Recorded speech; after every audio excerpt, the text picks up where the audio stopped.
క్రీస్తునందు ప్రియ సహోదరి సహోదరులు, విఘ్నులైనటువంటి ప్రేక్షక మిత్రులకు ప్రభును రక్షకుడైనటువంటి యేసుక్రీస్తు వారి శ్రేష్టమైనటువంటి నామంలో నా హృదయపూర్వకమైనటువంటి వందనాలు తెలియజేస్తున్నాను. ఈ మధ్యకాలంలో శివశక్తి అనేటువంటి ఒక మతోన్మాద సంస్థ గోవన్ ఇంక్విజిషన్ పేరుతో ఒక వీడియోని రిలీజ్ చేసిందండి. ఈ గోవన్ ఇంక్విజిషన్ గురించినటువంటి వాస్తవాలు, అదేవిధంగా రోమన్ ఇంక్విజిషన్ ఇది మధ్యయుగంలో అంటే మిడీవల్ ఏజ్లో అంటే మధ్యయుగంలో ఇది జరిగింది. అయితే సమస్య ఏంటి ఇక్కడ, అసలు విషయం ఏమిటి అనేటువంటి దాని దగ్గర నుంచి ప్రారంభించి మనం అంశంలోనికి వెళదాం. ఈ మధ్యకాలంలో మరి గోగినేని బాబు గారు, ఆయన ప్రముఖ మానవతావాది, అదేవిధంగా హేతువాద ప్రస్తుత ఉద్యమానికి కొంత క్రియాశీలకమైనటువంటి భూమికను కూడా పోషిస్తూ ఉన్నారు. బహుముఖ ప్రజ్ఞాశాలి, దాంట్లో ఏదైనటువంటి సందేహం లేదు. అయితే మరి మధ్యకాలంలో ఎక్కడో మాట్లాడుతూ ఏమన్నారంటే, బ్రూను, వెసాలియస్ లాంటి శాస్త్రవేత్తల్ని క్రిస్టియన్స్ చంపేశారు అనేటువంటి మాటని వాడటం జరిగింది. అంతేకాకుండా ఈ మధ్యకాలంలో అంటే మోస్ట్ రీసెంట్లీ ఏం జరిగింది అని అంటే, ఈ శివశక్తి సంస్థ వాళ్ళు కూడా ఒక వీడియోని రిలీజ్ చేస్తూ మరొక క్రైస్తవ సహోదరుడు మరి ఈ 18 దాని సబ్సిక్వెంట్గా వచ్చినటువంటి మిషనరీస్ ఎవరైతే ఉన్నారో, ఈ ప్రొటెస్టెంట్ మిషనరీస్, వాళ్ళని వాళ్ళ యొక్క ఫోర్ ఫాదర్స్గా చెప్పుకున్నందుకు వ్యంగ్యంగా వీళ్ళు ఏం చేశారంటే ఈ గోవన్ ఇంక్విజిషన్ అనేటువంటి దాన్ని బయటపెట్టడం జరిగింది. ఈ గోవన్ ఇంక్విజిషన్ పేరుతో భారతదేశంలో అనేక మంది శ్రమలకు గురైనట్టుగా, హిందువులు చనిపోయినట్లుగా వాళ్ళ యొక్క ఇతివృత్తం. అయితే మనం ఏం చేద్దాము అని అంటే, అసలు ఈ గోవన్ ఇంక్విజిషన్ అంటే ఏమిటి అనేటువంటి విషయాన్ని మనం చూద్దాం. అసలు ఇంక్విజిషన్ అంటే ఏంటి, ఇది మనం ప్రధానంగా తెలుసుకోవాల్సినటువంటి మాట. లాటిన్ భాషలోని ఇంక్విజిటో అనేటువంటి పదం నుండి ఇంక్విజిషన్ అనేటువంటి పదం వచ్చిందండి. ఇంక్విజిటో అంటే దాని అర్థం ఏమిటి అని అంటే, టు ఎంక్వైరీ ఇంటూ అనేటువంటి అర్థం. అంటే ఒక మాటలో చెప్పాలి అని అంటే ఇంక్విజిషన్ అంటే విచారణ అనే అర్థం. ఇది ఈ రోమా సామ్రాజ్య కాలంలో జ్యుడిషియరీ టెర్మినాలజీ అంటే న్యాయపరమైనటువంటి అర్థం కలిగి ఉన్నటువంటి పదం. అయితే ప్రత్యేకంగా ఈ మిడీవల్ మధ్యయుగంలో ఈ యొక్క పదాన్ని, లేకపోతే ఈ యొక్క క్యాథలిక్ హిస్టరీలో చూసినప్పుడు it has a own and unique meaning అన్నమాట. అంటే దీనికి ఒక ప్రత్యేకమైనటువంటి అర్థము, ఒక నిర్వచనం అనేటువంటిది ఉంది. ఈ వికీపీడియా ఏమని నిర్వచిస్తుందో ఒకసారి చూద్దామండి. ఈ ఇంక్విజిషన్ అనేటువంటిది విచారణ అని మనం చూసాం కదా. ఈ విచారణ అనేటువంటి దాన్ని ఈ క్రిస్టియన్ సర్కిల్స్లో, అంటే ఎస్పెషల్లీగా మిడివల్ టైం పీరియడ్లో ఈ రోమన్ ఎంపైర్లో, ఎస్పెషల్లీ క్యాథలిక్స్లో దాని యొక్క డెఫినేషన్ ఎలా ఉంది అనేటువంటిది మనం చూద్దాం. The inquisition office defend the integrity of the faith, examine the false doctrines and errors, forbid hearsay against Catholic Christianity అని నిర్వచిస్తుంది. ఇంక్విజిషన్ అనేటువంటిది విచారణ అనేటువంటి విషయం మనకు స్పష్టమే. నేను ఆల్రెడీ చెప్పాను, ఇంక్విజిటో అనేటువంటి లాటిన్ పదం నుండి ఇంక్విజిషన్ అనేటువంటి పదం వచ్చింది. ఈ ఇంక్విజిషన్ అంటే విచారణ అని మనం సాధారణంగా చెప్పుకోవచ్చు, చాలా సులభమైనటువంటి పద్ధతిలో. అయితే ఇది మిడివల్ హిస్టరీలో, ఎస్పెషల్లీ ఈ మిడివల్ ఇంక్విజిషన్స్లో దీని యొక్క అర్థం ఎలా ఉంది, దీని యొక్క పరమార్థం ఏంటి అని కనుక మనం చూస్తే, క్యాథలిక్ సంఘం ఏదైతే ఉందో క్యాథలిక్ సంఘం యొక్క విశ్వాసాన్ని కాపాడటానికి, తప్పుడు సిద్ధాంతాలని ఎదుర్కోవటానికి, తప్పుల్ని ఖండించటానికి, క్యాథలిక్ మత విశ్వాసాలకు వ్యతిరేకంగా పరిణమించేటువంటి ఇతర వాటిని విచారణ చేయటానికి ఈ ఇంక్విజిషన్ అనేటువంటిది ఏర్పడింది. ఇది మనం స్పష్టంగా తెలుసుకోవాలి. ఇక్కడ ఏం చేస్తున్నారు అని అంటే, ఇటు హేతువాదులు కానీ ఇటు మతోన్మాదులైనటువంటి హిందువులు కానీ చేసేటువంటి పెద్ద బ్లండర్ మిస్టేక్ ఏంటి అని అంటే, ఇక్కడ ఈ క్రైస్తవులు ఇంక్విజిషన్ అనేటువంటి పేరుతో శాస్త్రవేత్తలను, దేశంలోకి వచ్చేసరికి గోవన్ ఇంక్విజిషన్ పేరుతో మరి గోవాలో ఉన్నటువంటి హిందువుల్ని ఓచకోత కోసారు, అరాచకంగా చంపారు, లేదంటే హింసలకు గురి చేశారు అనేటువంటి మాటల్ని వీళ్ళు పదే పదే వాడుతూ ఉంటారు. ఇక్కడ అసలు ఇంక్విజిషన్ అంటే ఏమిటి అనేటువంటి మూలార్థాన్ని విచారణ చేస్తూ ఇంక్విజిషన్ యొక్క అసలు అర్థం ఏమిటి అంటే దాని పర్పస్ ఏంటి అనేటువంటి నేపథ్యంతో మనం ఇక్కడ చూసి అసలు సత్యాన్ని మనం తెలుసుకునేటువంటి ప్రయత్నం చేద్దాం. అలా చూసుకున్నప్పుడు ముందుగా మనం తెలుసుకోవాల్సింది ఏంటి అని అంటే, మనం మొదటి 3 శతాబ్దాల కాలాన్ని కనుక మనం విచారణ చేస్తే మరి క్రైస్తవులు ఎక్కడ కూడా మహా బిల్డింగుల్లోనూ లేకపోతే పెద్ద పెద్ద చర్చిల్లోనూ ఈ బాహాటంగా కలుసుకుని ఆరాధన చేసినటువంటి దాఖలా లేదు. వాళ్ళందరూ కూడా అప్పుడున్నటువంటి ఫస్ట్ సెంచరీ పర్సిక్యూషన్ ఏదైతే ఉందో శ్రమలను ఎదుర్కొంటూ వాళ్ళు అక్కడక్కడ సీక్రెట్గా విశ్వాసుల ఎండల్లో కలుసుకుంటూ దేవుణ్ణి ఆరాధన చేసేవాళ్ళు. ఈ 3వ శతాబ్దం తర్వాత ఈ 3-4 శతాబ్దాల్లో ఒక్కసారిగా ఏంటంటే అనూహ్యమైనటువంటి మార్పులు చోటు చేసుకున్నాయి. కాన్స్టంటీను మరి క్రైస్తవుడిగా మారటం, ఆ తర్వాత మరి 380 దశకాల దగ్గరికి వచ్చేసరికి రోమ్లో అఫీషియల్ రిలీజియన్గా అంటే రోమా సామ్రాజ్యం మొత్తం కూడా ఈ అఫీషియల్ సామ్రాజ్యంగా క్రైస్తవ్యాన్ని ప్రకటించడం ఇవన్నీ కూడా జరిగినాయి. అయితే ఈ విధంగా సంఘము అనేటువంటిది మొదటి శతాబ్దం నుంచి మనం చూసుకుంటూ పోయినప్పుడు ఇక్కడ ఏమవుతుంది అని అంటే, ఒక్కసారిగా ఈ రాజ్యాధికారం అంటే ఈ రాజులు ఎప్పుడైతే అంటే చూడండి చాలా జాగ్రత్తగా గమనించాలి.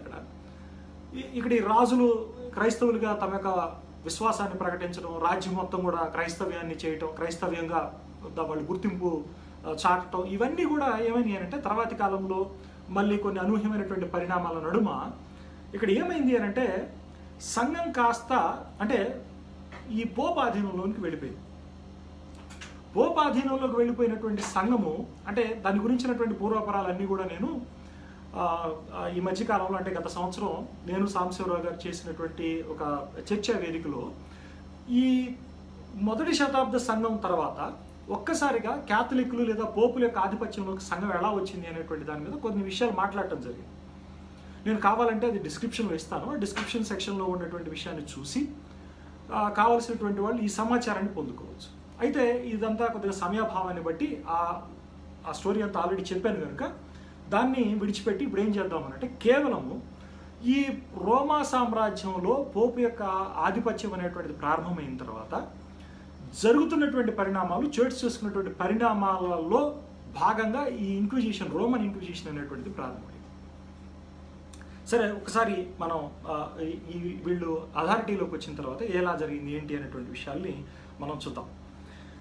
ఈ 12వ శతాబ్దంలో క్యాథలిజం అనేటువంటి ఒక మత విశ్వాసం ఏదైతే ఉందో అది ప్రబలడం ప్రారంభమైందండి. సదరన్ ఫ్రాన్స్ అంటే దక్షిణ ఫ్రాన్స్ దేశంలో ఈ క్యాథలిజం అనేటువంటి ఒక క్రిస్టియన్ అంటే క్రిస్టియానిటీలోనే అది ఒక రకమైనటువంటి ఒక గ్నోస్టిక్ థియాలజీ లెక్క అనుకోండి. అంటే ఒక సబ్సెక్ట్గా ఈ క్యాథలిజం అనేటువంటిది దాన్ని డ్యూలిస్టిక్ ఫిలాసఫీ లేదా డ్యూలిజం అని అంటారు.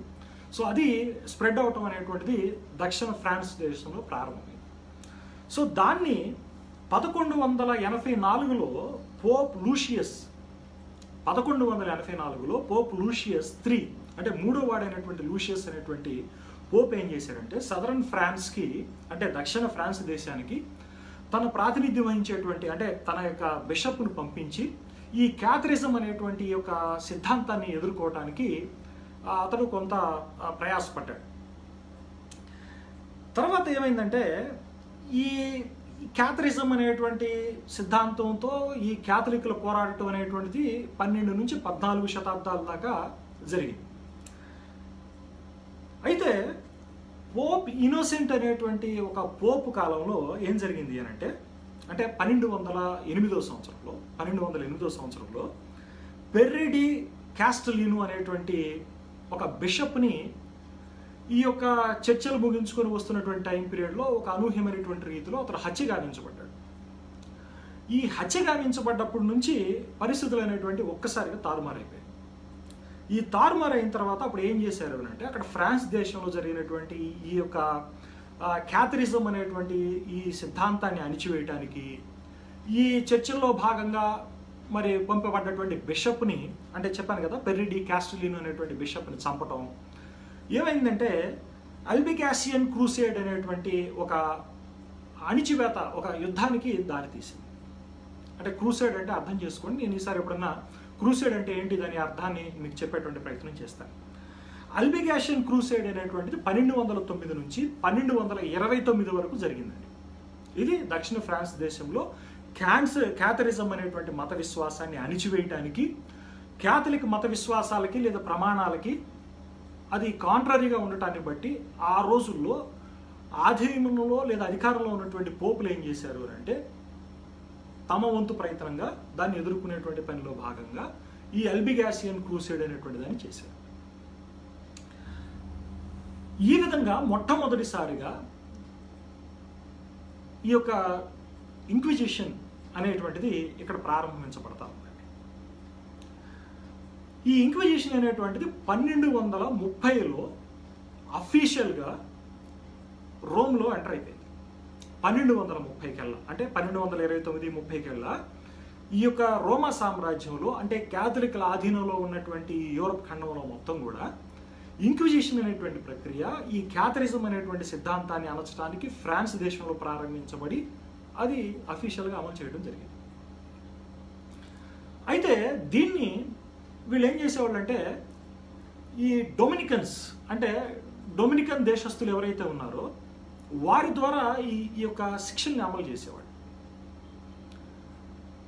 ఇక్కడ నేను ఈ మాట ఎందుకు చెప్పాల్సి వస్తుంది అని అంటే ఇక్కడ వీళ్ళందరూ కూడా చెప్పేటువంటి మాట ఏంటంటే క్రైస్తవులు ఈ యొక్క హత్యాకాండకు పాల్పడ్డారు, ఇంక్విజిషన్ అనేటువంటి పేరుతో సైంటిస్టులు చంపారు, ఇంక్విజిషన్ అనేటువంటి పేరుతో భారతదేశంలో హిందువులు చంపారు గోవాలో అనేటువంటిది అపవాదం. సో దీనికి సంబంధించినటువంటి కొన్ని వాస్తవాలను మనం తెలుసుకోవాలి. ఈ వాస్తవాలను తెలుసుకునేటువంటి పనిలో భాగంగా కనుక మనం చూస్తే మొట్టమొదటిగా మనం చెప్పాల్సింది ఏంటంటే ఇంక్విజిషన్ని ప్రారంభించింది, ఇంక్విజిషన్ని చేపట్టింది క్యాథలిక్లు అనేటువంటి విషయాన్ని తెలుసుకోవాలి మీరు మొట్టమొదటిసారిగా.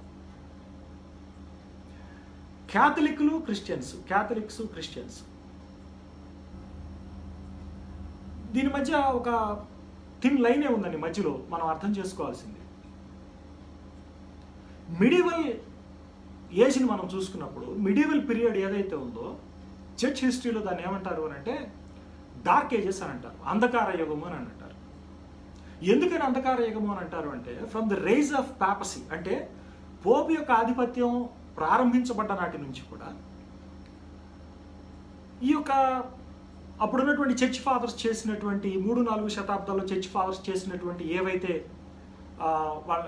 వాళ్ళ యొక్క ప్రమాణాలు ఏవైతే ఉన్నాయో, విశ్వాస ప్రమాణాలు, క్రమాలు కొన్ని ఏవైతే వాళ్ళు నిర్ధారణ చేశారో వాటిని చర్చిల్లో చెప్పడం అనేటువంటి ప్రక్రియ జరుగుతూ పోతుంది. కానీ ఎక్కడ కూడా నిస్వార్థమైనటువంటి హృదయంతో బైబిల్ని పరిశీలించడం, అందరికీ బైబిల్ యొక్క అందుబాటులో ఉండటం అనేటువంటి ప్రక్రియ అనేటువంటిది లేదు.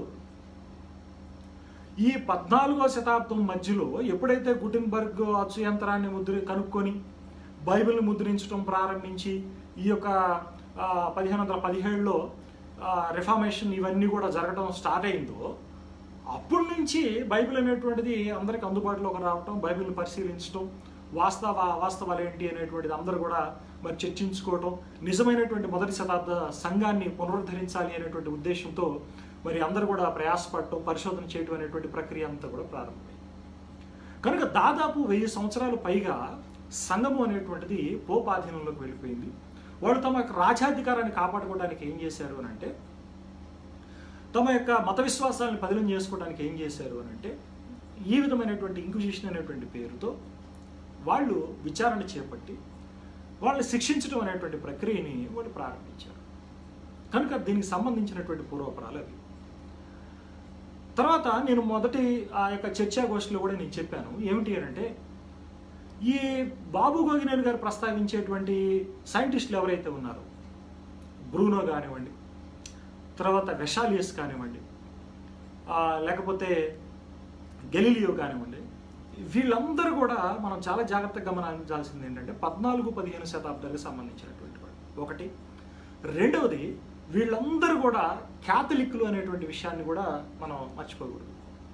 మీరు కావాలి అని అంటే వికీపీడియా లాంటి ఎన్సైక్లోపీడియాస్ కానీ, బ్రిటానికా లాంటి ఎన్సైక్లోపీడియాస్ కానీ మీరు తీసి వీళ్ళు ఎవరు, వీళ్ళు ఏ ప్రాంతానికి సంబంధించినటువంటి వాళ్ళు, ఏమిటి అనేటువంటి విషయాల్ని మీరు అందరూ కూడా పరిశీలించాలని, నిస్వార్థంగా పరిశీలించాలని నమ్మను. ఇలా పరిశీలిస్తే మనకు అర్థమయ్యేటువంటి విషయం ఏంటంటే, వీళ్ళందరూ కూడా క్యాథలిక్లు, క్యాథలిక్ చర్చ్తో స్ట్రాంగ్ అసోసియేషన్ ఉన్నటువంటి వాళ్ళు, వీళ్ళందరూ కూడా క్యాథలిక్ ఫెయిత్లో ట్రైన్ అయినటువంటి వాళ్ళు. They are well aware of the Catholic scriptures. ఈ విషయాన్ని మనం మర్చిపోకూడదు. వాళ్ళు క్యాథలిక్లో, వాళ్ళు క్యాథలిక్ సంఘాల్లో కానివ్వండి, అంటే వాళ్ళ యొక్క చర్చ్, వాళ్ళ యొక్క కాలేజెస్లో కానివ్వండి, వాళ్ళ యొక్క లైబ్రరీస్ కానివ్వండి, యాక్సెసిబిలిటీ ఉండి వాళ్ళు స్ట్రాంగ్ క్యాథలిక్గా రైజ్ అయినటువంటి వాళ్ళు. బట్ లేటర్ వాళ్ళకి ఏమైంది అని అంటే, అకార్డింగ్ టు దేర్ స్టడీ, వాళ్ళలో జరిగినటువంటి మార్పులను బట్టి, వాళ్ళు సాంకేతికంగా మరి వాళ్ళ యొక్క మెచ్యూరిటీని బట్టి, వాళ్ళు ఏ విషయాలైతే మరి ఈ యొక్క పోపుల ఆధీనంలో వాళ్ళు నిర్ధారించిన, లేదా క్యాథలిక్ చర్చ్ అనేటువంటి నిర్ధారించిన విషయాలు తప్పు అని అన్నారో, అప్పుడు వాళ్ళు అక్కడ విచారణ ఎదుర్కోవాల్సినటువంటి పరిస్థితి వచ్చింది. అయితే వాళ్ళు సైంటిస్టులు అయినందుకు అక్కడ వాళ్ళని చంపల. వాళ్ళు క్యాథలిక్ విశ్వాసాలకి, పోపు ప్రతిపాదనలకి వాళ్ళు వ్యతిరేకంగా ఉన్నారు అనేటువంటి ఉద్దేశంతోనే వాళ్ళని విచారణ చేయటం అనేటువంటిది, హౌస్ అరెస్ట్ చేయటం అనేటువంటిది, లేదంటే దేశ బహిష్కరణ అనేటువంటి శిక్షలు విధించడం కానీ, లేదా చంపటం అనేటువంటివి కానీ వాళ్ళు చేశారు. కనుక ఈ విషయాన్ని చాలా స్పష్టంగా గుర్తుపెట్టుకోవాలి. ఒకటి మనం గుర్తుపెట్టుకోవాల్సింది, ఇంక్విజిషన్ అనేటువంటిది క్యాథలిక్లు ప్రారంభించారు ఒకటి. రెండో విషయం, ఈ క్యాథలిక్లు విచారణ అనేటువంటిది ఏ ప్రతిపాదికన చేశారు అని అంటే, క్యాథలిక్ విశ్వాసాలను కాపాడుతూ ఈ మతభ్రష్టతని వాళ్ళు బహిష్కరించడానికి, తప్పుల్ని ఎదుర్కోవటానికి వీళ్ళు ఈ ఇంక్విజిషన్ అనేటువంటి దాన్ని ప్రారంభించారు. దానికి ఉదాహరణే మరి 1184లో మరి రైజ్ ఆఫ్ క్యాథలిజం అనేటువంటి సిద్ధాంతం. తర్వాత మూడవదిగా నేను చెప్పినటువంటి విషయం ఏంటంటే, ఈ యొక్క ఇంక్విజిషన్ ఏదైతే ఉందో, ఇంక్విజిషన్ని క్యారీ అవుట్ చేసింది. అంటే వాళ్ళు అక్కడ ఏం చేశారంటే, హోలీ ఆఫీస్ అని చెప్పి ఏర్పాటు చేశారు. ఈ 15th సెంచరీ వచ్చేసరికల్లా, 15వ శతాబ్దం వచ్చేసరికల్లా హోలీ ఆఫీస్ అనేటువంటిది ఏర్పాటు చేశారు. అంటే ఈ హోలీ ఆఫీస్ ఏం చేస్తుందంటే, ఈ ఇంక్విజిషన్ విచారణ మొత్తాన్ని కూడా చేపట్టి శిక్షించబడటానికి వాళ్ళని అప్పగిస్తారు. సో ఆ శిక్ష వేసేటువంటి వాళ్ళు ఎవరయ్యా అంటే డొమినికన్స్. వాళ్ళు కూడా యూరోప్ దేశస్తులు. దే ఆర్ ఎక్స్పర్ట్స్ ఇన్ ఏమనాలి, టార్చర్ చేయడానికి కానీ, పనిష్మెంట్ ఇవ్వడానికి కానీ, చాలా క్రూయల్గా బిహేవ్ చేయడానికి వాళ్ళు ఆ టైం పీరియడ్లో వాళ్ళకంటూ ఒక ప్రత్యేకమైనటువంటి గుర్తింపు ఉంది. నేను ఈ సంగతి, డొమినికన్స్ అనేటువంటి సంగతి కూడా ఎందుకు చెప్తున్నాను అనేటువంటి దాన్ని కూడా స్పష్టత ఇస్తాను. ఈ మతోన్మాదులు చేసేటువంటి ఆరోపణలు ఎలా ఉంటాయంటే, క్రైస్తవులు అనేటువంటి వాళ్ళు ఆదివారం శుభ్రంగా ప్రార్థన చేసి ప్రభు రాత్రి భోజనంలో పాల్గొని వీడి మీద ఏదో చేతులు ఉంచి ఈ సైంటిస్టులను లేకపోతే హిందువుల్లో చంపారు అనేటువంటి భావంతో ఉంటారు. అంతేకాకుండా విచారణ కొనసాగేటువంటి తరుణంలో వాళ్ళు ప్రయోగించేటువంటి పరుష పదజాలాలను కూడా కొంతమంది రికార్డ్స్లో రాశారండి.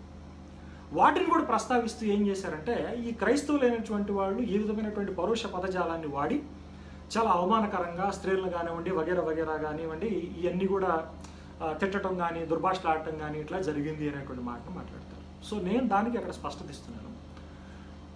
ఇంక్విజిషన్ని క్యారీ చేసేది, అంటే దాన్ని ఎగ్జిక్యూట్ చేసేది వేరు, ఇంక్విజిషన్ని చేసేది వేరు.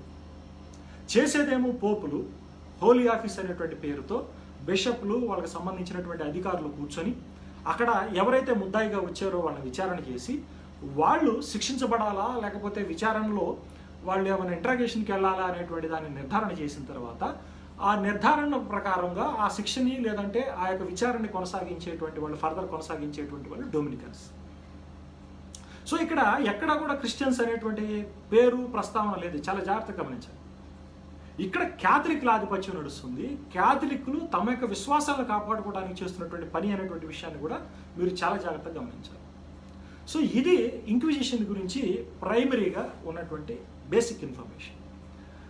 ఫర్దర్ మనం మిడీవల్ టైం పీరియడ్ కనుక మనం చూసుకుంటే, అంటే ఈ పోపులు ఎప్పుడైతే ఆధీనంలోకి వచ్చి రాజ్యాధికారాన్ని చేపట్టి ఈ యొక్క యూరప్ ఖండం అంతా కూడా తమ యొక్క అధికారాన్ని విస్తరించారో, ఎప్పుడైతే తమ యొక్క అధికారాన్ని క్యాథలిక్ల విశ్వాసాన్ని కాపాడుకోవడానికి ఇంక్విజిషన్ అనేటువంటిది ప్రారంభించారో, దాన్ని దశలు దశలుగా మనం కనుక చూసుకుంటే ఈ మిడీవల్ టైం పీరియడ్లో ఏమైందంటే అది ఫస్ట్ ఎపిస్కోపల్ ఇంక్విజిషన్గా ప్రారంభించబడింది.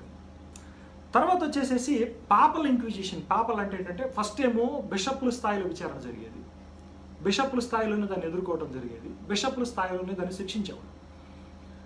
తర్వాత ఏమైందంటే రోము లెవెల్లోకి, అంటే ఈ పోపు లెవెల్లోనికి ఇది ఒక ట్రాన్స్ఫరేషన్, అంటే బాగా పరివర్తన చెంది ఆ స్థాయిలోనికి వెళ్ళిపోయింది. సో ఈ మిడివల్ ఏరాలో మనం చూసేటువంటి ఇంక్విజిషన్ అన్నమాట ఎపిస్కోపల్, రెండోది వచ్చేసేసి పాపల్ ఇంక్విజిషన్.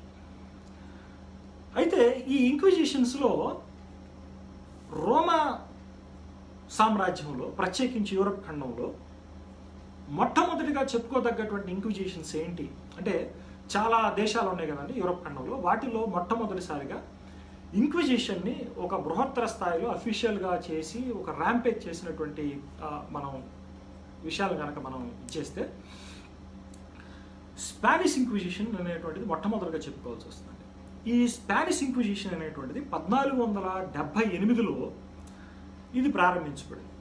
ఇక్కడ చాలా జాగ్రత్తగా గమనించండి, ఈ ఇంక్విజిషన్ అనేటువంటిది ఎందుకు, ఏ కారణాలు బట్టి ఇది ప్రారంభించబడింది అనేటువంటి మౌలిక విషయాన్ని కూడా నేను చెప్తాను. రాజు అయినటువంటి అర్గోన్ రాజు అయినటువంటి ఫెడ్రినాడ్ II, తర్వాత అతని భార్య అయినటువంటి క్వీన్ ఇస్బెల్లా I, వీళ్ళు ఏం చేశారంటే 1478వ సంవత్సరంలో వాళ్ళ దేశంలో ఉన్నటువంటి, స్పానిష్ దేశంలో ఉన్నటువంటి క్రిప్టో జ్యూస్ అంటారండి. నేను చెప్తాను క్రిప్టో జ్యూస్ అంటే ఎవరో కూడా నేను చెప్తాను. ఆ జ్యూస్ని ఎదుర్కోవటానికి, అంటే అక్కడ ఒక సిచ్యువేషన్ వస్తుంది, ఆ సిచ్యువేషన్ నేను చెప్తాను. వాళ్ళకి ప్రత్యామ్నాయంగా, అంటే వాళ్ళ కౌంటర్గా వీళ్ళు ఏం చేశారంటే ఈ స్పెయిన్ దేశంలో ఇంక్విజిషన్ని మొట్టమొదటిసారిగా అడాప్ట్ చేసుకుని ఆ దేశంలో అమలు చేయడం అనేది ప్రారంభించారండి. ఈ స్పానిష్ ఇంక్విజిషన్ పేరుతో దాదాపు 200 సంవత్సరాలు పైగానే స్పెయిన్ దేశంలో జరిగింది. అయితే 32,000 మంది దాదాపు ఇక్కడ ఈ యొక్క విచారణ ద్వారా ఎగ్జిక్యూట్ అయినట్టుగా కొన్ని రికార్డ్స్ చెప్తూ ఉన్నాయి. అయితే ఈ క్రిప్టో జ్యూస్ అంటే ఏమిటి అని అంటే, ఈ కొన్ని పరిణామాల ద్వారా, అంటే మనకి 77లో యెరూషలేం నాశనం జరిగింది. యెరూషలేం నాశనం తర్వాత వాళ్ళకి యూదులకు జరిగినటువంటి అనిశ్చితిని బట్టి వాళ్ళు గ్రాడ్యువల్గా ఏమవుతూ పోయారంటే తమ యొక్క భూభాగాన్ని విడిచిపెట్టి స్కాటర్ అవుతూ పరాయి దేశాల్లో వాళ్ళు నివాసులుగా పోయారు. అట్లా పోయినప్పుడు వీళ్ళు ఏం చేశారంటే పోర్చుగీసు, స్పెయిన్ దేశాల్లో వాళ్ళు సెటిల్ అయ్యారు.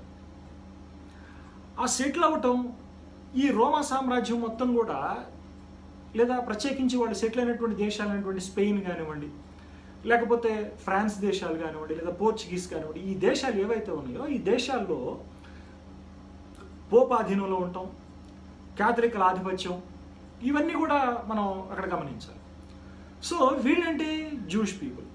ఈ యూదులు మరి నేపథ్యం కనుక చూసుకుంటే యేసుప్రభు వారిని సిలువ వేసినటువంటి వాళ్ళు, ధర్మశాస్త్రాన్ని ఆచరించేవాళ్ళు, మెస్సైని వాళ్ళు గుర్తించినటువంటి వాళ్ళు. సో ఇక్కడ ఏమైందంటే ఈ పోప్స్ ఏం చేశారంటే, మరి ఆ ప్రాంతంలో ఉంటున్నప్పుడు, వాళ్ళ ఆధిపత్యం ఉన్నప్పుడు వాళ్ళు ఏం చేశారంటే సహజంగానే వీళ్ళని క్రిస్టియన్స్గా మరి కన్వర్ట్ చేసేటువంటి ప్రయత్నం చేశారు. మరి కన్వర్ట్ అయినప్పుడు వీళ్ళు ఏం చేశారంటే, మరి వీళ్ళు మైనారిటీస్ కాబట్టి వీళ్ళు భయపడి కన్వర్ట్ అయ్యారో, లేకపోతే వాళ్ళ ప్రలోభాల వల్ల, లేకపోతే మరి ఏ విధంగా అయినా సరే కన్వర్ట్ అవనాయండి. సో ఆ కన్వర్ట్ అయినటువంటి వాళ్ళు ఏం చేశారంటే సీక్రెట్గా తమ యొక్క మత విశ్వాసాలని, అంటే తిరిగి యోధా మతంలోకి తొంగి చూడటం, యోధా మత విశ్వాసాలను కొనసాగించుకోవటం అనేటువంటి జరిగింది. దాన్ని క్రిప్టో జ్యూస్ అంటారు. అదేవిధంగా క్రిప్టో హిందూస్, క్రిప్టో ముస్లిమ్స్ అనేటువంటి క్రిప్టో జ్యూస్ అనేటువంటి మాటలు కూడా మనకి ఫర్దర్ మనం ముందుగా మనం వింటాం ఇప్పుడు. కాబట్టి ఈ క్రిప్టో జ్యూస్ అనేటువంటి వాళ్ళని స్పెయిన్ దేశంలో, అంటే క్రైస్తవులుగా మార్చిన తర్వాత వాళ్ళు తిరిగి మరి ధర్మశాస్త్ర సంబంధమైనటువంటి పనులు చేస్తూ ఉండటాన్ని బట్టి అక్కడ ఉన్నటువంటి పోపులు ఏం చేశారంటే ఇది వాళ్ళ యొక్క విశ్వాసాలకి ఇది ప్రధానమైనటువంటి ఒక ఏమనాలి ఒక థ్రెట్గా వాళ్ళు భావించారు.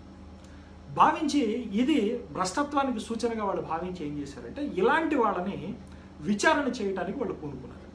ఇలాగా స్పెయిన్ దేశంలో ఈ యొక్క విచారణ ఇంక్విజిషన్ అనేటువంటిది, స్పానిష్ ఇంక్విజిషన్ అనేటువంటిది 1478లో ప్రారంభమైంది. ఇది 1834 వరకు కూడా కొనసాగింది. దాదాపు 200 సంవత్సరాల పైనే కొనసాగింది.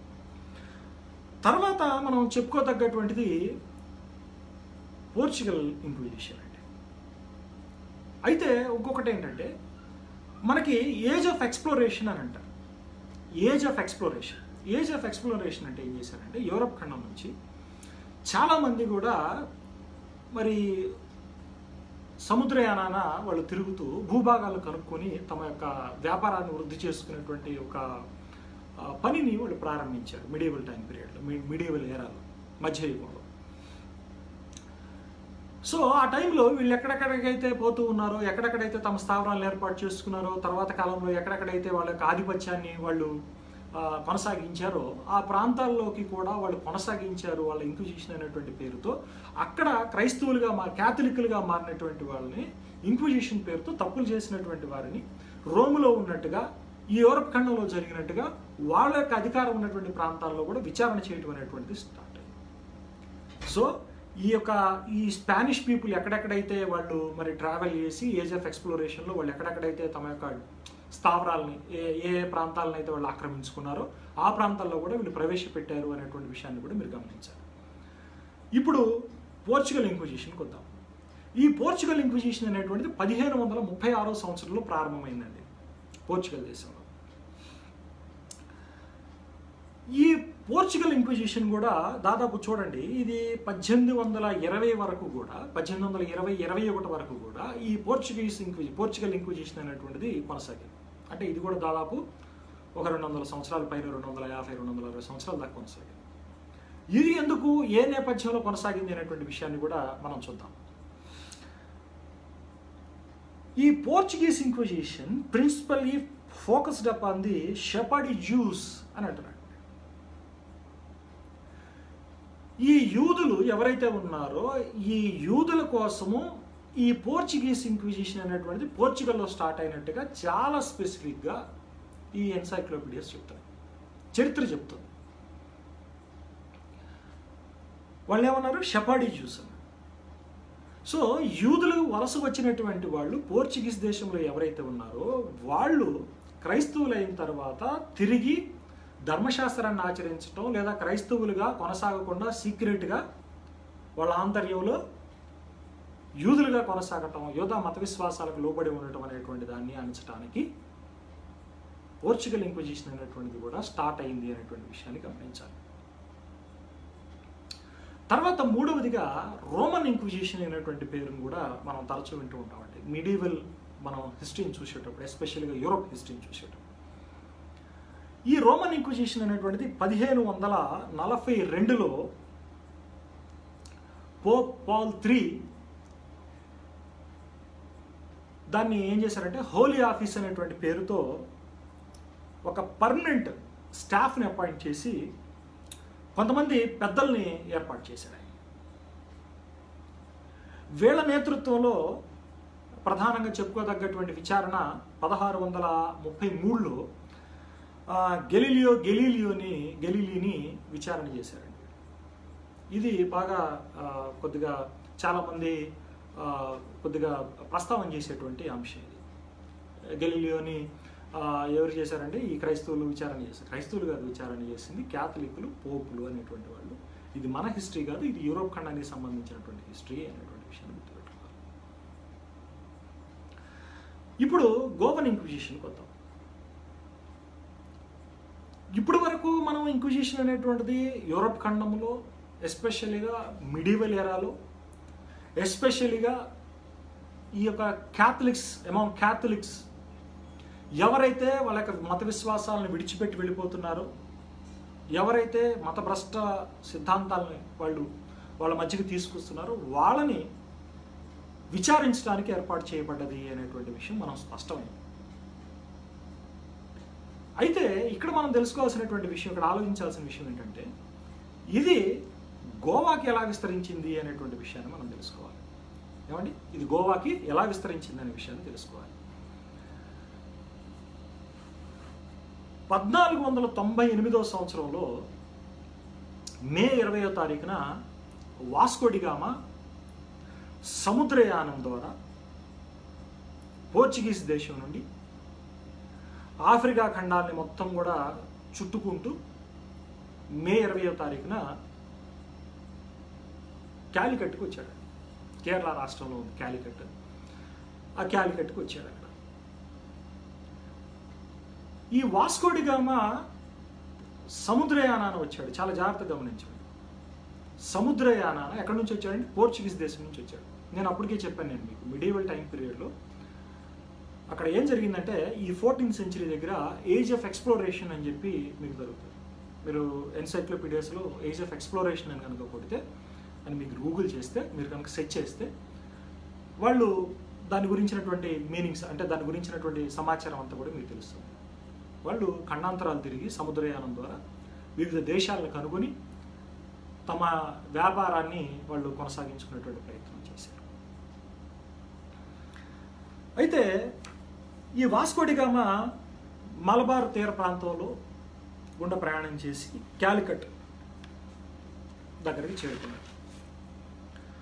అక్కడ ఈ కేరళ రాష్ట్రాన్ని పరిపాలన చేస్తున్నటువంటి రాజు అప్పట్లో జమూరిన్. అతను వచ్చి జమూరిన్ దగ్గర ప్రత్యేకమైనటువంటి వ్యాపార లావాదేవీలకు సంబంధించినటువంటి పర్మిషన్ తీసుకున్నాడు. ఇవన్నీ కూడా కొన్ని ప్రత్యేకమైనటువంటి ప్రధానమైనటువంటి అంశాలు. నేను ఎందుకు ప్రస్తావిస్తున్నాను అంటే, ఒక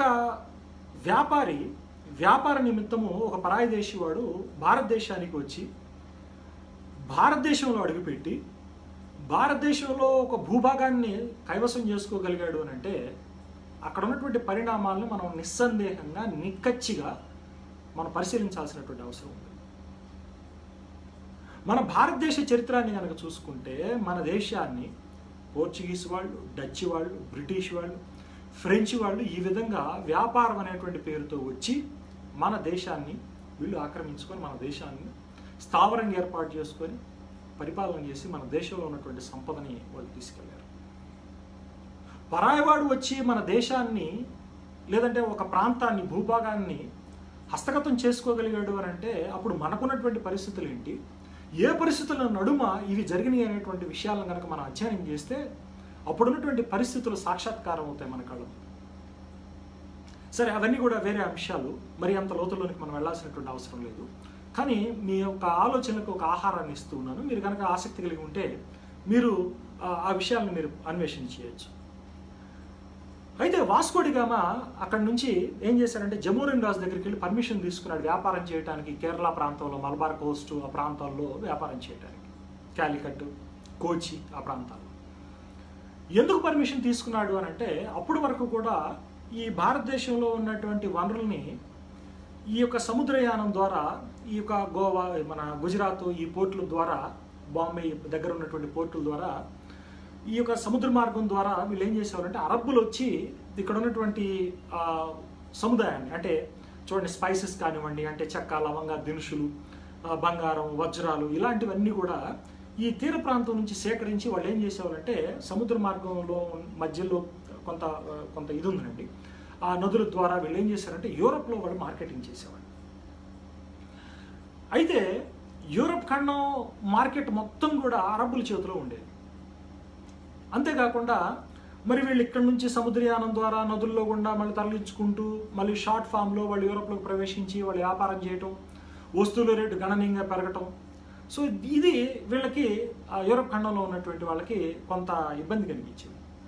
అరే వీళ్ళు సింహభాగం అంతా కూడా, లాభం అంతా కూడా అరబ్బులు పొందుతున్నారు కదా, సో ఇది మనం ఎందుకు చేయకూడదు అనేటువంటి ఉద్దేశంతో వీళ్ళు ఏం చేశారంటే సముద్ర మార్గాన్ని కనుక్కొని ఏ దేశాల్లో ఏమేమి సంపదలు ఉన్నాయి అనేటువంటి విచారణతో వాళ్ళు ఈ యొక్క ఏజ్ ఆఫ్ ఎక్స్ప్లోరేషన్ వీళ్ళందరూ కూడా బయలుదేరి మరి భారతదేశానికి సముద్ర మార్గాన్ని కనుక్కోవటం, అది వాస్కో డి గామా చేయటం, కొన్ని నెలలుగా అతను ప్రయాణం చేసి ఇక్కడికి రావటం, ఇవన్నీ జరిగినాయి అన్నమాట.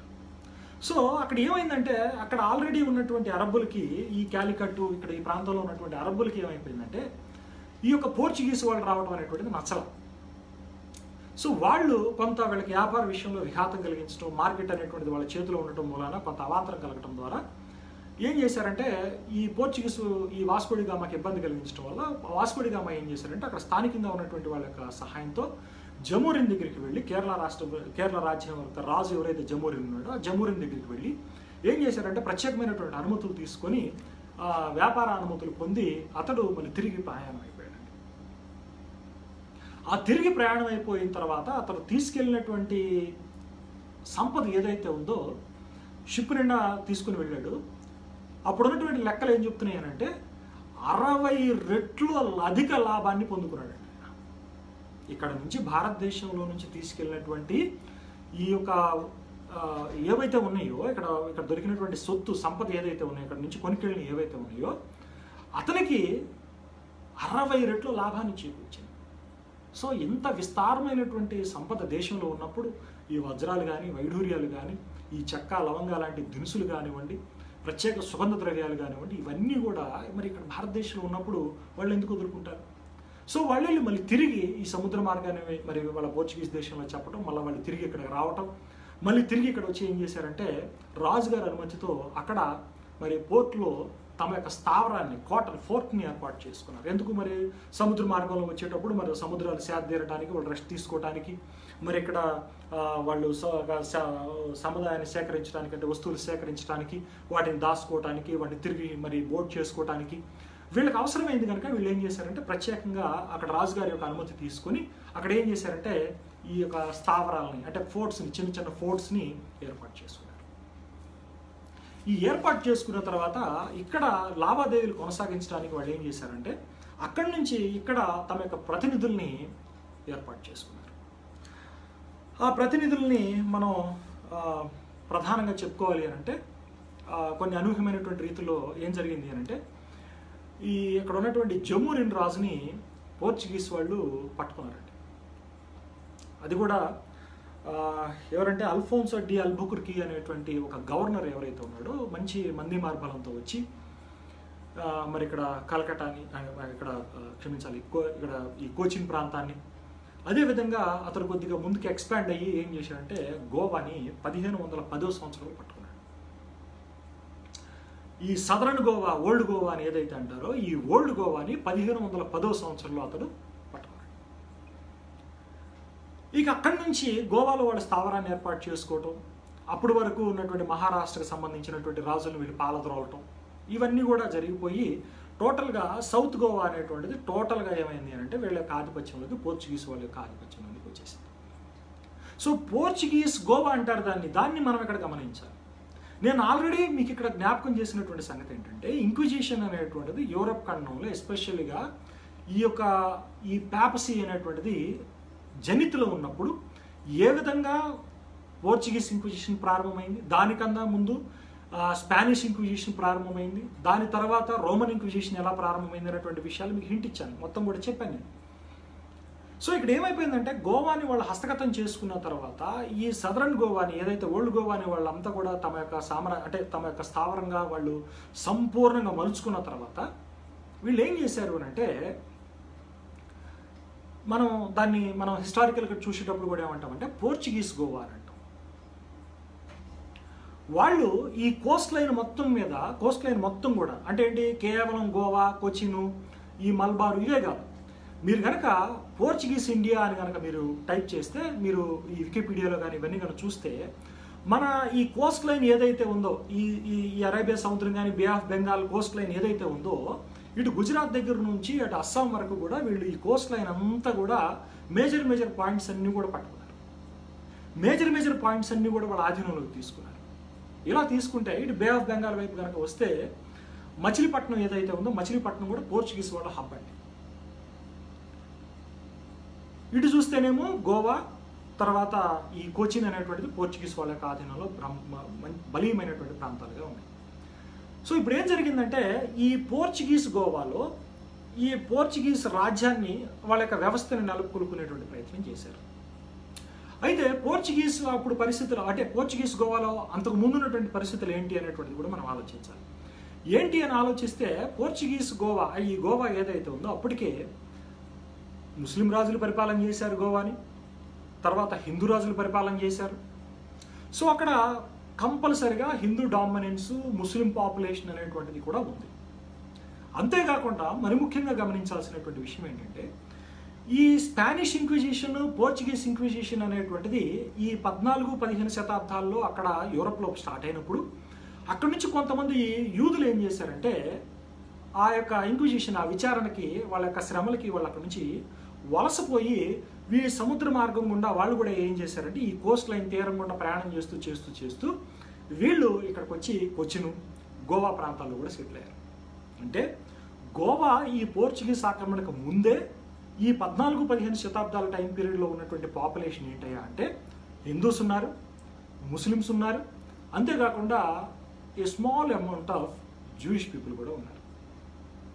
సో ఇప్పుడు ఏమైందంటే ఒక్కసారిగా ఈ 1510లో ఈ అల్ఫోన్సో డి అల్బుకర్కి అనేటువంటి వాడు ఎప్పుడైతే యుద్ధం చేసి గోవాని ఆక్రమించుకోవటం, పోర్చుగీస్ గోవాగా దాన్ని మార్చడం, వాళ్ళ యొక్క వ్యవస్థని, వాళ్ళ యొక్క అధికారాలని, వాళ్ళ యొక్క సిస్టమ్ని వాళ్ళు అక్కడ ఇంట్రడ్యూస్ చేయడం మొదలుపెట్టిన తర్వాత ఇక్కడ ఏం జరిగింది అని అంటే ఇక్కడ ఉన్నటువంటి ప్రజల్ని క్రిస్టియనైజ్ చేయడం మొదలుపెట్టారు.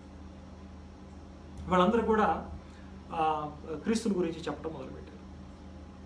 అంతేకాకుండా ఈ క్రైస్తవాన్ని ప్రమోట్ చేయడానికి ఏం చేశారంటే వాళ్ళు కొన్ని బెనిఫిట్స్ కూడా ఆఫర్ చేశారండి. కొన్ని బెనిఫిట్స్ అంటే కొన్ని ప్రత్యేకమైనటువంటి రాయితీలు. అంటే ఎట్లా ఉంటాయి అంటే అక్కడ గోవాలో భూమి హక్కును కలిగి ఉండాలి, నువ్వు శిస్తు పన్ను కట్టాలి అని అంటే, నువ్వు సాక్ష్యం చెప్పాలి అని అంటే యూ మస్ట్ బి క్రిస్టియన్, నువ్వు క్యాథలిక్ అయి ఉండాలి. సో ఈ విధంగా వాళ్ళు ఏం చేశారంటే కొన్ని బెనిఫిట్స్, కొన్ని రాయితీలు, కొన్ని ఆఫర్స్, ఇవన్నీ కూడా కొన్ని ఉద్యోగాల్లో ఇవ్వటం, ఇట్లాంటివన్నీ చేసిన తర్వాత అక్కడ ఉన్నటువంటి వాళ్ళు ఏం చేశారంటే they are compelled to become Christians.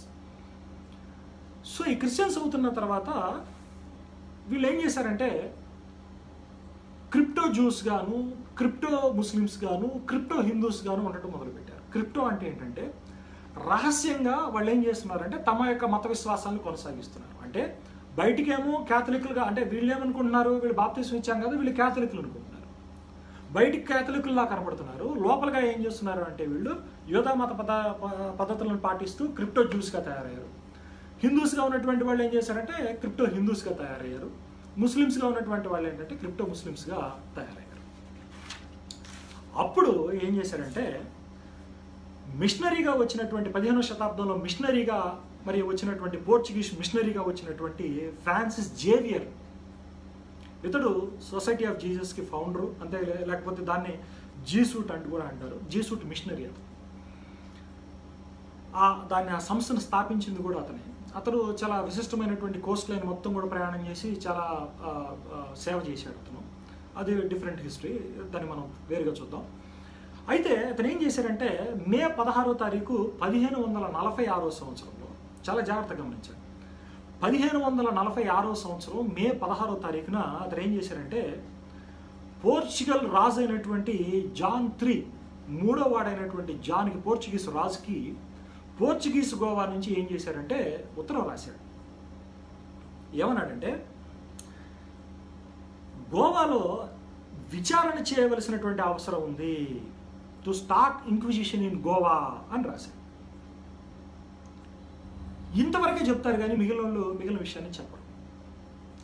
అతడు ఎందుకు స్టార్ట్ చేయాలి అనేటువంటిది అందరూ తాపేస్తారు, ఎందుకు స్టార్ట్ చేశాడు లేదా చేయాలి అనుకునేటువంటి విషయాన్ని చెప్పరు.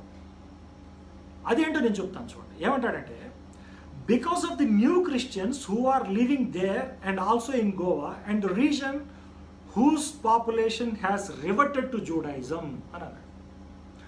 ఫ్రాన్సిస్ జేవియర్ ప్రధానంగా చూసి ఈ పోర్చుగీస్ గోవాలో ఇంక్విజిషన్ ప్రారంభించాలి అని జాన్ IIIకి ఎందుకు ఉత్తరం రాశాడు, ఎవరిని ఉద్దేశంలో పెట్టుకుని ఉత్తరం రాశాడు అని అంటే చాలా స్పష్టమైనటువంటి విషయం. ఆ ఉత్తరాలు కూడా దొరికినాయి. ఇవన్నీ కూడా మనకి పబ్లిక్ డొమైన్లో దొరుకుతాయి. ఈ ఉత్తరాలు కావాలంటే మనం చూసుకోవచ్చు. మనకి ఇవన్నీ కూడా చక్కగా బౌండెడ్గా దొరుకుతాయి, ఒక పుస్తకంలో దొరుకుతాయి ఇవన్నీ కూడా. దాంట్లో అతడు అడిగింది ఏంటంటే న్యూ క్రిస్టియన్స్ అని చాలా స్పెసిఫిక్గా అన్నాడు. Because of the new Christians who are living there and also in Goa అని అన్నాడు. ఏమన్నాడు, whose population has reverted to Judaism అని రాశారు. అంటే ఏంటంటే అక్కడ ప్రధానంగా పోర్చుగీస్ గోవాలో సెటిలర్స్ ఎవరైతే ఉన్నారో వాళ్ళల్లో చాలామంది క్రిప్టో జ్యూస్ ఎవరైతే ఉన్నారో, అంటే యూదా మత విశ్వాసాలని రహస్యంగా కొనసాగిస్తున్నారో క్రిస్టియన్స్కి కన్వర్ట్ అయిన తర్వాత, అంటే వాళ్ళ దృష్టిలో క్యాథలిక్గా కన్వర్ట్ అయిన తర్వాత వాళ్ళని దృష్టిలో పెట్టుకొని వాళ్ళని మన పోర్చుగీస్ దేశంలో విచారణ చేస్తున్నట్టుగా ఇక్కడ కూడా, అంటే ఇది వాళ్ళకి ఆధీనంలో ఉంది కదా, ఇక్కడ కూడా మనం విచారణ చేయవలసినటువంటి అవసరం ఉంది అనేటువంటి ఉద్దేశంతో ఏం చేశారంటే లెటర్ రాశాడు. అయితే ఫ్రాన్సిస్ జేవియర్ ఉత్తరం రాశాడు, కానీ ఫ్రాన్సిస్ జేవియర్ టైం పీరియడ్లోని ఇది అమలు చేయబడాలి. ఫ్రాన్సిస్ జేవియర్ చనిపోయిన తర్వాత ఈయన ఉత్తరం రాసినటువంటి 8 సంవత్సరాలకి ఏమైందంటే గోవన్ ఇంక్విజిషన్ అనేటువంటిది ప్రారంభించబడిందండి. సో మనకి స్పష్టమైనటువంటి విషయం ఏంటి అని అంటే, గోవన్ ఇంక్విజిషన్ అంటే గోవాలో పోర్చుగీస్ వాళ్ళు చేసినటువంటి విచారణ అనేటువంటిది కేవలము హిందువుల్ని విచారణ చేయాలి అనేటువంటి ఉద్దేశంతో చేయబడలేదు అనేటువంటిది మనం ప్రధానంగా గమనించాలి. ఇది ఫస్ట్ టార్గెట్ ఎవరయ్యా అంటే న్యూ క్రిస్టియన్స్. న్యూ క్రిస్టియన్స్ అంటే ఎవరయ్యా అని కనుక మనం ఆలోచన చేస్తే, ఎవరైతే కొత్తగా ఈ క్యాథలిక్ విశ్వాసాలను చేపడుతూ ఉన్నారో వాళ్ళని. వాళ్ళ దగ్గర వచ్చినటువంటి సమస్య ఏంటి అని అంటే, వాళ్ళు రహస్యంగా ఏం చేస్తున్నారు అని అంటే, మేబీ వాళ్ళు ఆఫర్ చేసినటువంటి బెనిఫిట్స్ కోసం వాళ్ళు బహిర్గతంగా అప్పుడున్నటువంటి కంపల్షన్ బట్టి వాళ్ళు బహిర్గతంగా మేము క్యాథలిక్లని బాప్టిజాలు తీసుకున్నప్పటికి కూడా వాళ్ళు ఏం చేస్తున్నారు అని అంటే రహస్యంగా తమ యొక్క విశ్వాసాలను కొనసాగిస్తున్నారు. వీళ్ళల్లో ఈ పోర్చుగీస్ వాళ్ళ యొక్క ప్రధానమైనటువంటి టార్గెట్ ఎవరయ్యా అంటే ఫస్ట్ జ్యూస్, తర్వాత ఈ క్యాథలిక్లుగా మారి వెనుక చూస్తున్నటువంటి వాళ్ళు. హిందువుల కోసం కాదు, హిందువుల కోసం ఫ్రాన్సిస్ జేవియర్ లెటర్ రాయాలి. ఆ విధమైనటువంటి సమాచారం మనకి ఎక్కడ దొరకదు. సో ఇది చాలా ఎవిడెంట్ హిస్టరీ ఏంటయ్యా అంటే, ఈ ఇంక్విజిషన్ అనేటువంటిది ప్రైమ్ టార్గెట్స్ అనేటువంటి వాళ్ళు new Christians, not Hindus, remember that. So new Christians, ఈ న్యూ క్రిస్టియన్స్ అందరూ కూడా ఏంటి డిఫరెంట్ బ్యాక్గ్రౌండ్స్ నుంచి వచ్చినటువంటి వాళ్ళు ఉన్నారు అనేటువంటిది మనం గమనించాలి. ఎందుకంటే అప్పుడున్నటువంటి ఈ జీసూట్ మిషనరీస్ ఎవరైతే ఉన్నారో, అంటే especially Francis Xavier and missionaries ఎవరైతే ఉన్నారో అండ్ కో మిషనరీస్, వాళ్ళు ఏం చేశారంటే consider this a threat to the pursuit of Catholic belief అని రాసిందండి ఎన్సైక్లోపీడియా, వికీపీడియా. మళ్ళీ చదువుతాను చూడండి. Jesuit missionaries consider this a threat to the purity of Catholic Christian belief. అంటే క్యాథలిక్ క్రైస్తవ మత విశ్వాసాలకు ఈ విధంగా క్రిప్టో జ్యూస్ గాను, క్రిప్టో ముస్లిమ్స్ గాను, క్రిప్టో హిందూస్ గాను ఎవరైతే ఉంటున్నారో వాళ్ళ ద్వారా ఇది ప్రమాదం పొంచి ఉంది అనేటువంటి భావంతో వాళ్ళు ఏం చేశారంటే అక్కడ ఇంక్విజిషన్ని ప్రారంభించడం అనేటువంటిది జరిగింది. ఇది 1560వ సంవత్సరంలో ప్రారంభం. ఈ 1560 సంవత్సరంలో ఈ ఇంక్విజిషన్ ప్రారంభించబడ్డ తర్వాత, అంటే ఇంక్విజిషన్ ప్రారంభమైన తర్వాత వాళ్ళు ఏం చేశారు, ఎలా చేశారు అనేటువంటి మన ప్రత్యర్థులైనటువంటి వాళ్ళు చెప్పారు కనుక వాటి గురించి పెద్దగా మనం చర్చించుకోవాల్సినటువంటి అవసరం లేదు. కానీ దీని సరౌండింగ్ ఉన్నటువంటి నేపథ్యాన్ని, హిస్టరీని కనుక మనం తెలుసుకోలేకపోతే ఇలా మతోన్మాదులు, ఈ యొక్క హేతువాదులు వేసేటువంటి ప్రశ్నలకి మనం జవాబు చెప్పలేనటువంటి వాళ్ళంగా ఉంటాం.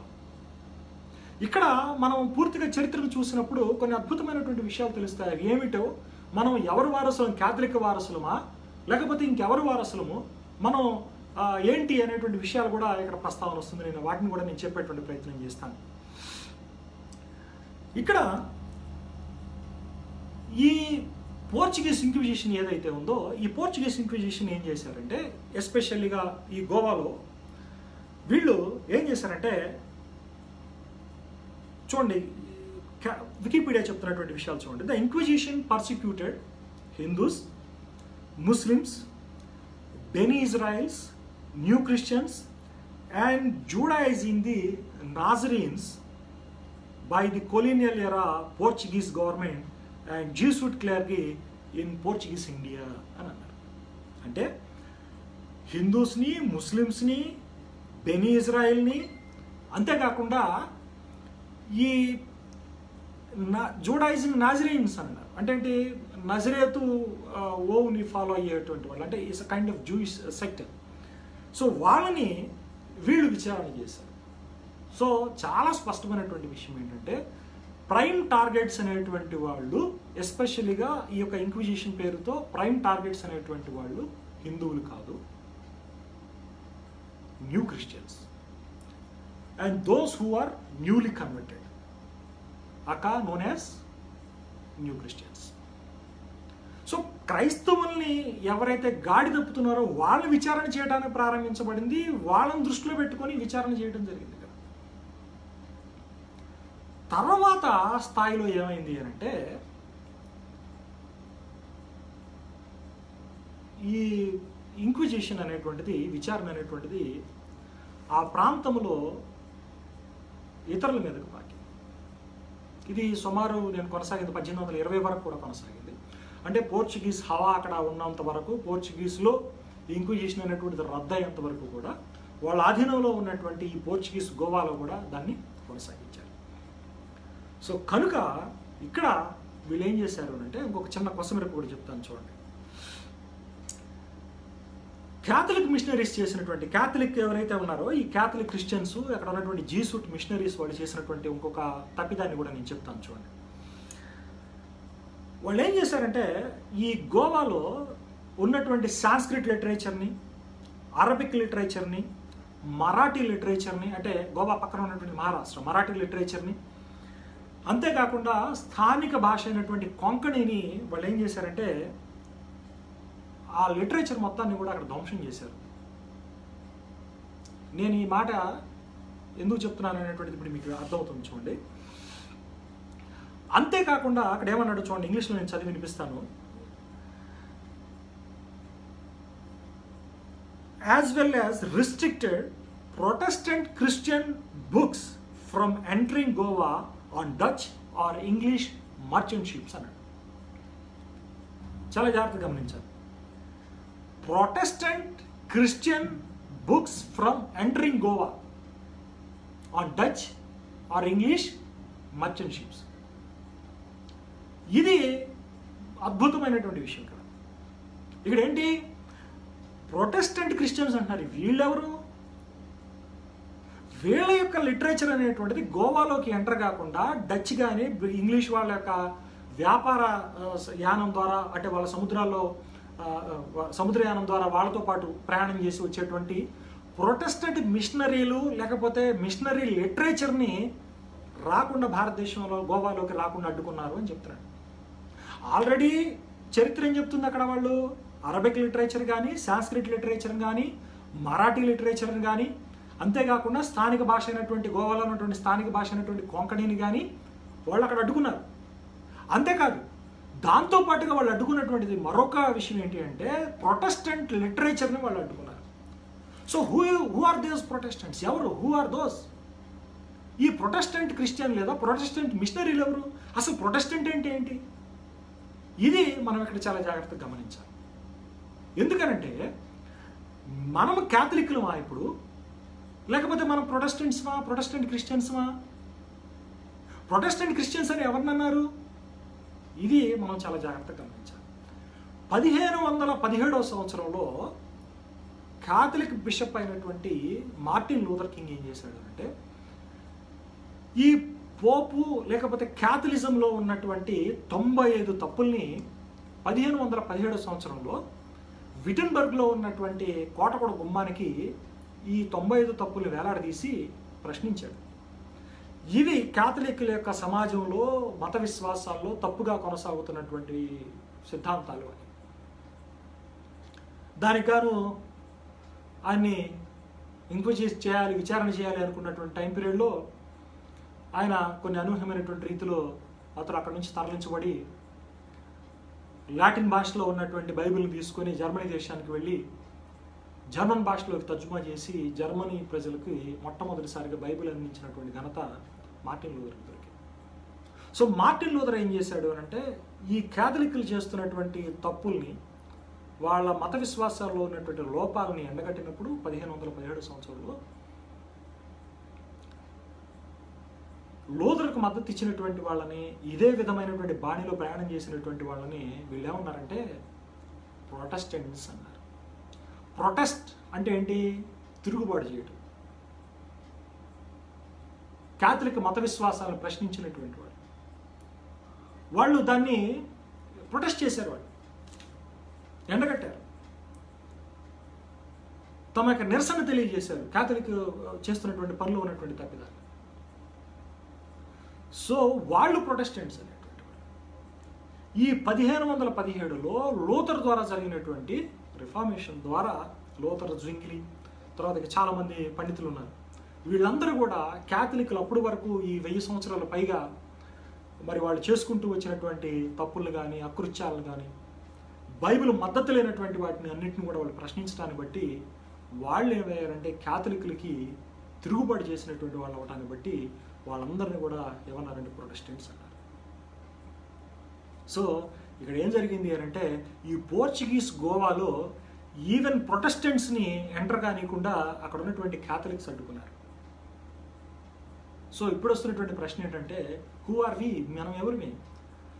Are we the products of the Catholics? Are we the products of the Protestants?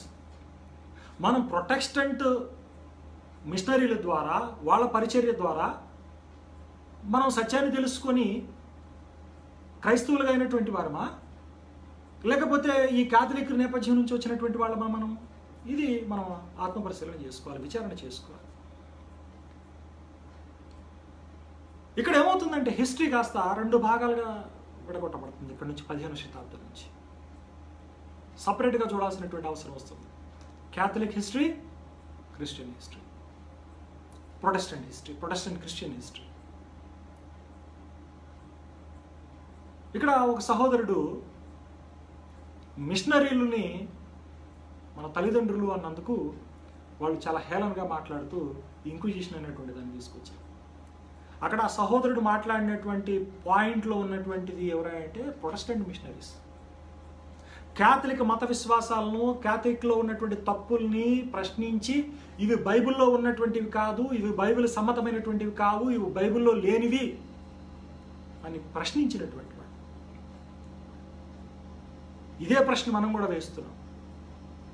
మనం కూడా క్యాథలిక్లు చేసినటువంటి దాన్ని అంధకార యుగంగా పరిణమిస్తున్నామే తప్పించి అది బైబిల్ సమ్మతించిందా అనేటువంటి ప్రశ్న కనుక మనం అడిగితే బైబిల్లో ఎక్కడా కూడా మొదటి శతాబ్దంలో క్రైస్తవులు కానివ్వండి, లేకపోతే బైబిల్ ఇట్ సెల్ఫ్ కానివ్వండి, ఎక్కడ కూడా ఇలాంటి ఇంక్విజిషన్స్ కానీ కొన్ని బిజార్ థియరీస్ కానీ ప్రమోట్ చేయబడతాయి. These are been solely entertained by the popes and Catholics, especially in the Europe continent. So దాన్ని తీసుకొచ్చి వీళ్ళు మనకి మిక్సప్ చేసి ఆ లేబుల్ తీసుకొచ్చి మనకి వేస్తే ఎలా సెట్ అవుతుంది?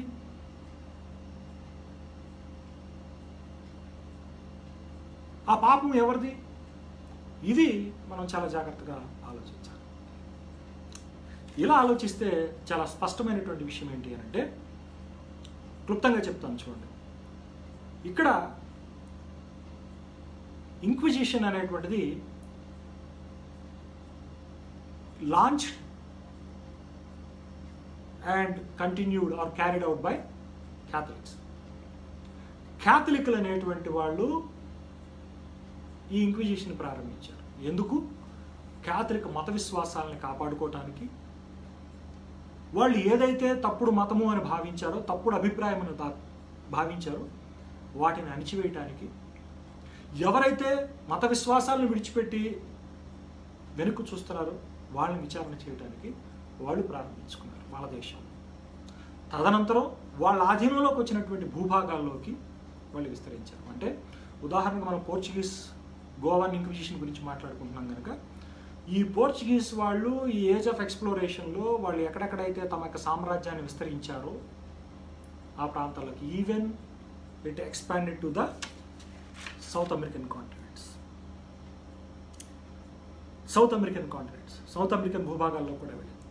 అంటే అక్కడ లీమా ఇంక్విజిషన్ అని కూడా చేశారు సౌత్ అమెరికాలో. బ్రెజిలియన్ ఇంక్విజిషన్ అని చేశారు బ్రెజిల్ ప్రాంతంలో, సౌత్ అమెరికాలోని బ్రెజిల్లో, సౌత్ అమెరికాలోని లీమాలో. అంతేకాకుండా చెప్పుకోదగ్గదిగా భారతదేశంలో గోవా ప్రాంతంలో చేశారు. సో ఇక్కడ ఇంక్విజిషన్ అనేటువంటిది ప్రైమ్ టార్గెట్స్ అనేటువంటిది సైంటిస్టులను చంపటమో, లేదా సైంటిస్టులను విచారించటమో, లేకపోతే హిందువులను చంపడం అనేటువంటిది కాదు. వాళ్ళ యొక్క కాన్సెప్ట్లో, వాళ్ళ యొక్క కాంటెక్స్ట్లో ప్రైమరీగా ప్రైమ్ టార్గెట్స్ అనేటువంటి వాళ్ళు క్యాథలిక్స్. ఒకటి. రెండు, వీఆర్ నాట్ క్యాథలిక్స్. మేము క్యాథలిక్స్ కాదు, మేమందరం కూడా క్రిస్టియన్స్, జస్ట్ క్రిస్టియన్స్. మాకు ఒక మార్గాన్ని చూపి, మాకు హితబోధ చేసి, బైబిల్ మా చేతిలోకి తీసుకొచ్చినటువంటి వాళ్ళు క్యాథలిక్స్ కాదు, ప్రొటెస్టెంట్ మిషనరీస్. ప్రొటెస్టెంట్ మిషనరీస్ ప్రస్తావన లేకుండా భారతదేశపు చరిత్రలో డొల్లతనం అనేటువంటిది కనపడదు. ఈ 17-18 శతాబ్దాలు ఎక్స్క్లూజివ్గా 18వ శతాబ్దంలో వాళ్ళు చేసినటువంటి పని ఏదైతే ఉందో అది భారతదేశ నిర్మాణానికి ఉపయోగపడింది. దాన్ని మన సహోదరులు చాలామంది కూడా వాళ్ళ యొక్క సెమినార్స్లో, వాళ్ళ యొక్క వీడియోలో దాన్ని ప్రస్తావన చేశారు. అందుకని నేను ఎక్కువ సమయం తీసుకుని దాని మీద. నేను ఎప్పుడన్నా అంశాన్ని కనుక విశ్లేషణ చేస్తే నేను దాన్ని చెప్పే ప్రయత్నం చేస్తాను. కనుక చాలా స్పష్టమైనటువంటి విషయం ఇక్కడ. మేము మిషనరీల యొక్క ప్రోడక్ట్స్, మేము మిషనరీల యొక్క సంతానం అని చెప్తున్నారు అని అంటే హ్యావింగ్ దట్ మైండ్ ఏంటంటే Protestant Christian machineries, not the Catholic Christian machineries who instigated the Inquisition. The Inquisitors are solely Catholics to preserve the Catholic faith. ఇది ఈ విషయంలో మనం గమనించాల్సింది. ఇంకో కొసమెరుపైనటువంటి విషయాన్ని కూడా నేను చెప్తాను. ఏంటంటే కొసమెరుపు ఏంటంటే, ఈ హిందువులు కానీ, ఈ మతోన్మాదులైనటువంటి హిందువులు కానీ, లేకపోతే ఈ యొక్క హేతువాదులు కానీ కేవలము మత ప్రాతిపదికన జరిగినటువంటి దమనకాండనే, వధనే ప్రస్తావన చేస్తూ ఉంటారు. మిగిలిన విషయాలను వాళ్ళు ప్రస్తావన చేయరు. కాసేపు హేతువాదులను తీసి పక్కన పెడతాం. హేతువాదులు అనేటువంటి వాళ్ళు నా కాంటెక్స్ట్లో ఇక్కడ లేరు కనుక నేను ప్రైమరీగా ఇది ఒక ఉన్మాద సంస్థ నుంచి వచ్చినటువంటి ఆరోపణ కనుక దీంట్లో ఉన్నటువంటి వాస్తవాలను విశ్లేషణ చేస్తూ, వాస్తవాలను అందరి ముందు ఉంచేటువంటి ప్రయత్నం చేస్తూ ఇంకొక కొసమెరుపుని మనం చేస్తున్నాం. ఏదో గురువింద సామెత ఒకటి ఉంది. గురువింద సామెత మీ అందరికీ తెలిసే ఉంటుంది, నాకు దాని గురించి ప్రత్యేకంగా నేను చెప్పాల్సిన అవసరం లేదు. ఈ గురువింద లెక్క వీళ్ళు, ఈ హిందువులు అనేటువంటి వాళ్ళు, వీళ్ళ యొక్క అభిప్రాయం ఏంటంటే వీళ్ళెందుకు పెద్ద పరమత సహనం కలిగినటువంటి వాళ్ళుగా, ఈ లేకపోతే ఉదార స్వభావులుగా, ప్రేమమూర్తులుగా వీళ్ళని ప్రొజెక్ట్ చేసుకునేటువంటి ప్రయత్నం చేస్తూ క్రైస్తవుల మీద బుర్ర చల్లటానికి క్యాథలిక్ల చరిత్రను తీసుకొచ్చి మన మధ్య ప్రస్తావన చేస్తారు. ఇంక్విజిషన్ అనేటువంటి దాన్ని ఎవరైనా క్రైస్తవులు సమర్థించడం మీరు చూసారా? నేను ఆల్రెడీ ఈ మధ్యలో కూడా నేను ఫేస్బుక్లో పోస్ట్ పెట్టాను. దాంట్లో ఈ ఇంక్విజిషన్ బాధితులు ఎవరైతే ఉన్నారో వాళ్ళు ప్లై కార్డులు పట్టుకొని చాలా స్పష్టంగా అడిగారు. నేను కావాలంటే నేను పోస్టులు కూడా పెడతాను. ఏమని పెట్టారు తెలుసా? పోపు మాకు క్షమాపణ చెప్పాలన్నారు, మా క్రైస్తవులు క్షమాపణ చెప్పాలన్నారు, పోపులు క్యాథలిక్లు మాకు క్షమాపణ చెప్పాలన్నారు.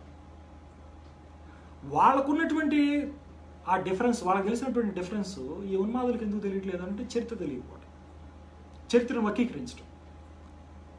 కనుక ఈ విషయాల్ని మీరు చెప్పండి, వాళ్ళకి తెలియజెప్పండి. మనం ఈరోజు ఇక్కడ ఈ స్థితిలో ఉన్నాము, మన సొసైటీ ఈ స్ట్రక్చర్లో, ఈ ఫామ్లో ఉంది అని అంటే మనం ఆ శిథిలాల మీదే మనం వెళ్ళదాకా ఉన్నాం. ఆ తప్పుల్ని ఒప్పుల్ని సరి చేసుకుంటూ నేటి సమాజం ఎక్కడ దాకా నడిపించబడతాం. బట్ ఎనీహౌ, ఒకటి ఇక్కడ ఈ ఉన్మాదులు ప్రశ్నిస్తున్నారు కనుక ఇక్కడ మనం ప్రశ్నించాల్సినటువంటి మరొక ఆవశ్యకత కూడా ఏర్పడింది. ఏంటంటే నా పాయింట్ ఏంటంటే, ఇక్కడ నేను అడిగేటువంటి క్వశ్చన్ ఏంటంటే, హిందువులు పరమత సహనం కలిగినటువంటి వాళ్ళ, పరమత అసహనం కలిగినటువంటి వాళ్ళ అనేది ప్రశ్న. ఏమంటారు మిత్రులారా? చరిత్ర పుటలను కనుక తిరగవేస్తే హిందువులు అనేటువంటి వాళ్ళు పరమత అసహనం కలిగినటువంటి వాళ్ళు అనేటువంటి సంగతి బోధపడుతుంది. ఎలాగో మంచి ఉదాహరణ చెప్పి నేను ఈ అంశాన్ని ముగించేటువంటి ప్రయత్నం చేస్తాను.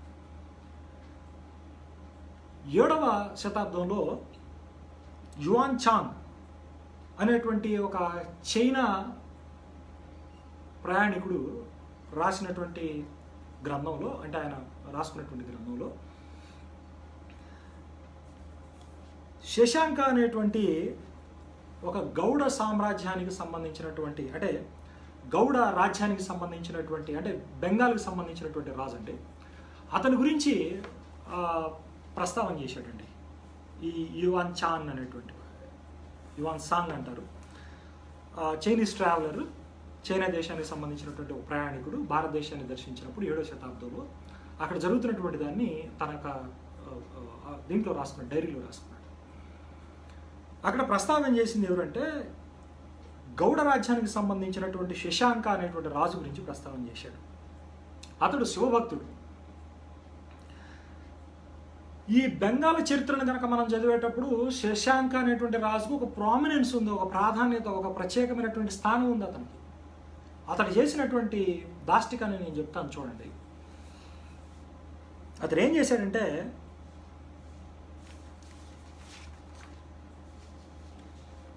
605లో రాజవర్ధన అనేటువంటి ఒక బౌద్ధ రాజుని చంపి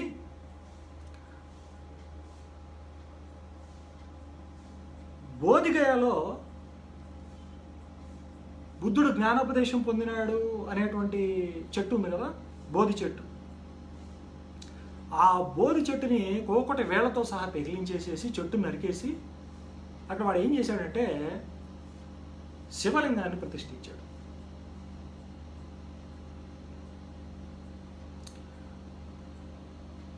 ఇది ఎంత దారుణమైనటువంటి విషయం చూడండి. నేను ఈ మాట ఎందుకు ప్రస్తావిస్తున్నాను అంటే, క్రీస్తు పూర్వం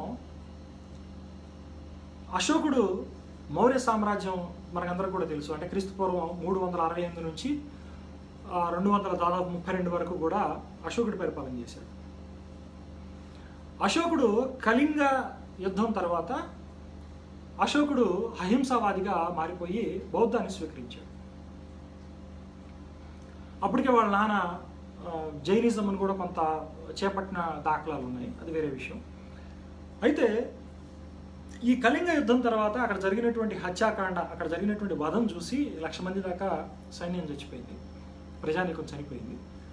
అప్పుడు అశోకుడు ఏం చేశారంటే బౌద్ధాన్ని స్వీకరించడం, రాజ్యం అంతా కూడా బౌద్ధానికి సంబంధించినటువంటి ఈ శాంతియుత మార్గాన్ని అతడు ప్రకటించడం, అంటే దానికి సంబంధించినటువంటి ఆశ్రయాన్ని కల్పించడం, ఇవన్నీ కూడా చేశాడు.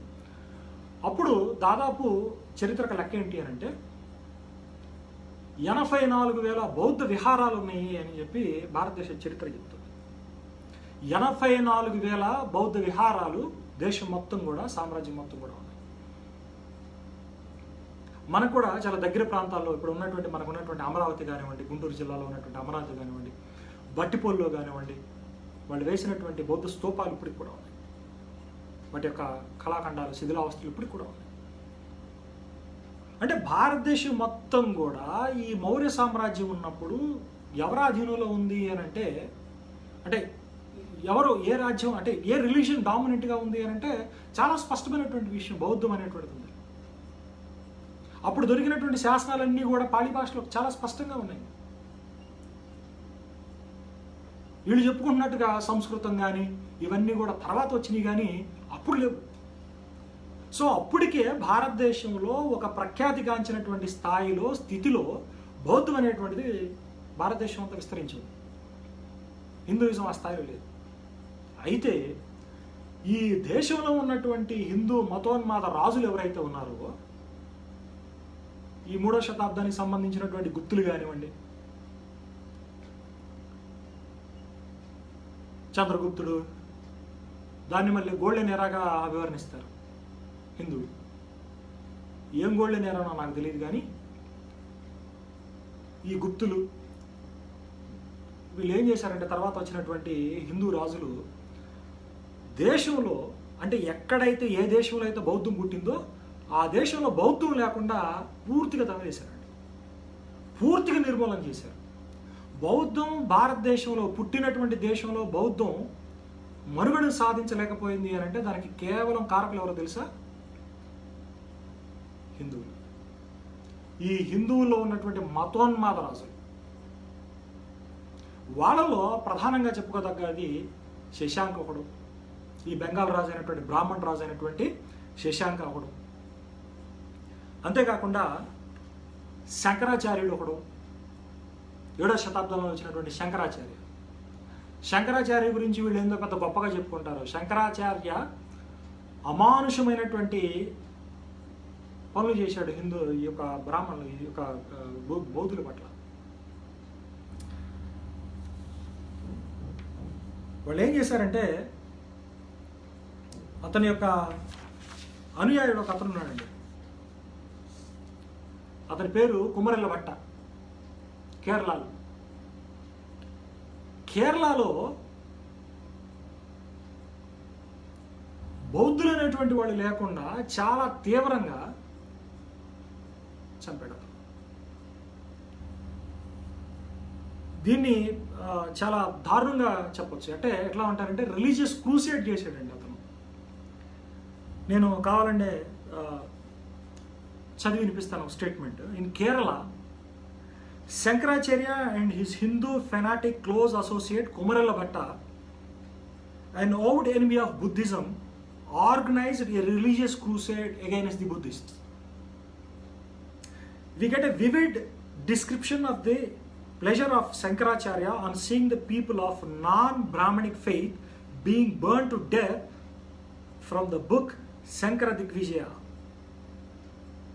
They exterminated 1200 Buddhist traditions and transformed Kerala into a Brahmanical state. ఎంత దారుణమైనటువంటి స్టేట్మెంట్ చూడండి. ఒక హిస్టోరియన్ రాసినటువంటి మాట, ఒక చరిత్రకారుడు తన పుస్తకంలో రాసినటువంటి స్టేట్మెంట్ నేను మీకు చదివి వినిపించాను. అతను ఏం చేశాడంటే, ఎంత పైశాచికంగా శంకరాచార్యుడు, అతని శిష్యుడైనటువంటి కుమరెల్ల భట్ట అనేటువంటి వాళ్ళు బౌద్ధ వ్యతిరేకులుగా కేరళలో సజీవంగా బుద్ధ సన్యాసుల్ని దహించి వేశారు అనేటువంటి దాన్ని ప్రస్తావన చేశాడు. అంతేకాకుండా బౌద్ధాన్ని కేరళలో లేకుండా పూర్తిగా తుడిచిపెట్టి బ్రాహ్మణ యొక్క ఆధిపత్యాన్ని సాగేటట్టుగా అక్కడ ఈ శంకరాచార్యుడు, ఈ కుమరెల్ల భట్ట పనిచేశారు. అంతేకాదు, మన ఆంధ్రాలో ప్రత్యేకించి గుంటూరు జిల్లాలో ఉన్నటువంటి నాగార్జున కొండ ఏదైతే ఉందో, నాగార్జున కొండ ప్రాంతంలో బౌద్ధ క్షేత్రం అది. దానిని కూడా సమూలంగా నాశనం చేసి తన అనుయాయులతో వచ్చి శంకరాచార్యుడు అక్కడ ఉన్నటువంటి బౌద్ధాలయాన్ని మొత్తాన్ని కూడా నాశనం చేశాడు అనేటువంటి ప్రత్యక్ష సాక్ష్యాలు, కథనాలు ఉన్నాయి. ఎంత దయనీయమైనటువంటి పరిస్థితి చూడండి. అంతేకాకుండా వాళ్ళ యొక్క తీవ్రత, అంటే వాళ్ళ యొక్క పైశాచికత్వాన్ని బౌద్ధుల పట్ల, బుద్ధుడి మీద ఏ విధంగా చూపించారనేటువంటి దానికి నేను ఇంకొక ఉదాహరణ కూడా నేను చెప్తాను. బుద్ధుడు తన చివరి దినాల్ని కుషీనగర్, హరంబా అంటారు, ఇది ఉత్తరప్రదేశ్ రాష్ట్రంలో ఇది ఉంది. కుషీనగర్ అంటారు. ఈ కుషీనగర్ ప్రాంతంలో అతడు తన యొక్క చివరి దినాలను గడిపాడు. ఈ ప్రాంతానికి ఒక పుణ్యక్షేత్రంగా ఒక ప్రామాణికత రాకుండా ఉండటానికి ఈ బ్రాహ్మణవాదులు చేసినటువంటి, హిందూ మతోన్మాదులు చేసినటువంటి పైశాచికత్వం చూడండి. వాళ్ళు ఏం చేశారు అంటే, ఒక నానుడిని తీసుకొచ్చారు. అంటే ఒక స్లోగన్ తీసుకొచ్చారు. ఏంటో తెలుసా అది? ఎవరైతే కుషాయి నగర్ లేతే హరంబా అని కూడా అంటారు దీన్ని, ఈ హరంబాలో చనిపోతారో ఆ చచ్చిపోయేటువంటి వాడు నరకానికి పోతాడు అనేటువంటి ఒక ఏం చేశారంటే ఏమన్నా ఒక స్లోగన్ని కూడా వాళ్ళు క్రియేట్ చేశారు. అంటే స్లోగన్ అంటే ఎట్లా అంటే, ఇప్పుడు హిందువులంట వాళ్ళ యొక్క జీవితకాలంలో కాశీకి పోవాలి, కాశీకి పోతే స్వర్గానికి వెళ్ళాలి. అంటే అంత పుణ్యక్షేత్రంగా దానికి ఒక ప్రాధాన్యతనిస్తారు. అయితే బౌద్ధం భారతదేశంలో అంత వ్యాప్తిలో ఉండి, అంత ఫస్ట్ ప్రామినెన్స్లో ఉండేటువంటి బౌద్ధం ఏ విధంగా డ్యామేజ్ చేశారో చూడండి.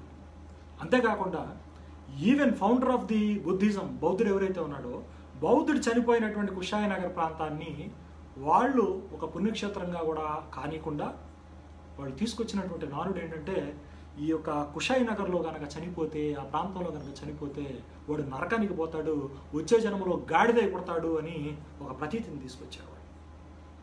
అందుకని ఆ పక్క ప్రాంతంలో పుట్టినటువంటి మఘార్ అనేటువంటి ప్రాంతం ఉంది, అది ఉత్తరప్రదేశ్లోనే ఉంది. అక్కడ 1518 సంవత్సరంలో ఈ యొక్క సూఫీ సంత్ కబీర్ పుట్టాడు. కబీరు ఆ ప్రాంతంలో పుడితే ఆ ప్రాంతంలో అతని యొక్క విగ్రహాన్ని పెట్టకుండా ఏం చేశారో తెలుసా? తీసుకెళ్ళి కాశీలో ఈ కబీర్ యొక్క విగ్రహాన్ని పెట్టారు. అయితే ఇది పట్టించుకున్నటువంటి ముస్లింలు ఏం చేశారంటే ఆయన సమాధిని అయితే మాత్రం ఆ యొక్క మగధార్ అనేటువంటి ప్రాంతంలోనే పెట్టారు. కానీ ఆయన యొక్క ఫ్యాన్స్ అయినటువంటి హిందువులు ఎవరైతే ఉన్నారో వాళ్ళు ఏం చేశారంటే ఈ యొక్క మగధార్లో ఆయన యొక్క ఏమనాలి మాన్యుమెంట్ ఏమీ కూడా లేకుండా తీసుకెళ్లి కాశీలో పెట్టారు. అంటే ఈ యొక్క హిందువులు అనేటువంటి వాళ్ళు ఎంత తీవ్రమైనటువంటి నిర్ణయాలు తీసుకుంటారో, ఏ విధంగా పక్క వాళ్ళని దెబ్బ కొడతారో అనటానికి ఈ యొక్క చరిత్రను కనుక మనం చూస్తే, ఈ భారతదేశంలో వీళ్ళు బౌద్ధాన్ని కొట్టినటువంటి దెబ్బను కనుక మనం చూస్తే వాళ్ళ యొక్క పైశాచికత్వం, వాళ్ళలో ఉన్నటువంటి క్రూరత్వం అనేటువంటిది బయటపడుతుంది. వీళ్ళు మనకి ఇప్పుడు ఈరోజు ఏం చెప్తారంటే సామరస్యాన్ని గురించి వీళ్ళు మాట్లాడతారు. భారతదేశానికి ఏదో పెద్ద సేవ చేసినటువంటి వాళ్ళుగా చెప్తారు వీళ్ళు. నేను ఇందాక ప్రస్తావన చేశాను, భారతదేశాన్ని పరాయి వాళ్ళు ఆక్రమించుకున్నారు అని అంటే భారతదేశంలో ఉన్నటువంటి స్థితిగతులు ఏ విధంగా ఉంటాయో ఒకసారి ఆలోచించండి. అప్పుడు ఉన్నటువంటి రూలర్స్ ఎవరు? ఈ హిందూ రాజులే కదా. ఏం చేశారు వాళ్ళు? ఇవన్నీ కూడా మనం ఆలోచించాలి. ఇంకొక విషయం ఏంటంటే దీంట్లో కొసమెరుపుగా కనుక మనం చెప్పుకుంటే అంబేద్కర్ గారి గురించి మనం చెప్పుకోవాలి. అంబేద్కర్ గారు ఏం చేశారంటే ఆయన రాసినటువంటి ది అన్టచబుల్స్ అనేటువంటి పుస్తకంలో ఒక చక్కని విషయాన్ని ప్రస్తావన చేశారు. వారు ఏమన్నారంటే ఇప్పుడున్నటువంటి దళితులు అంటరాని వాళ్ళు ఎవరైతే ఉన్నారో వాళ్ళందరూ కూడా బౌద్ధులు అనేటువంటి విషయాన్ని ఆయన ప్రస్తావన చేశారు. ఈ హిందూ రాజులు ఏం చేశారంటే ఎవరైతే బౌద్ధాన్ని స్వీకరించి బౌద్ధ ధర్మంలో ఎవరైతే నడుస్తున్నారో, అహింసావాదంలో నడుస్తున్నారో వాళ్ళందరినీ కూడా వాళ్ళు ఏం చేశారంటే చిన్న చూపు చూడటం మొదలుపెట్టారు. సొసైటీలో అదములుగా చేశారు. వాళ్ళు ఈ అదములుగా చేసి అన్టచబుల్స్గా, అంటరానటువంటి వాళ్ళుగా, నిమ్న వర్గాలుగా వాళ్ళని చిత్రీకరించి సొసైటీలో వాళ్ళకి అటు బౌద్ధాన్ని కాకుండా చేశారు, ఇటు ఈ హిందుత్వంలోనికి రాకుండాను వాళ్ళని అణిచివేసి పాదాల దగ్గరే పెట్టేసేసి వాళ్ళని శూద్రులు అనేటువంటి పేరుతో అంటరాని వాళ్ళని ఉంచేశారు. కాబట్టి మనుషుల్లో వైషమ్యాలను తీసుకొచ్చేది, అంతేకాకుండా ఈ యొక్క పరమత అసహనాన్ని చూపించేది హిందువులు కానీ క్రైస్తవులు కాదు అనేటువంటి సంగతిని మనం తెలుసుకోవాలి. నేను ఈరోజు 2 విషయాలను స్పష్టం చేశాను. ఒకటి, ఇంక్విజిషన్ అనేటువంటిది ఇది క్యాథలిక్ ఆధీనంలో ఉన్నటువంటి ప్రాంతంలో క్యాథలిక్లు తమ యొక్క మత విశ్వాసాలను కాపాడుకోవడానికి చేశారు. దీని సబ్సిక్వెంట్ హిస్టరీని కూడా మీరు చూస్తే ఇదే పనిని ప్రతి ఖండంలో ఉన్నటువంటి, ప్రత్యేకించి మన భారత ఖండంలో ఉన్నటువంటి రాజులు కూడా చేసిన పని ఇదే అనేటువంటిది అప్పుడు ఉన్నటువంటి సమకాలీన చరిత్రను కనుక చూస్తే మనకు అర్థమవుతుంది.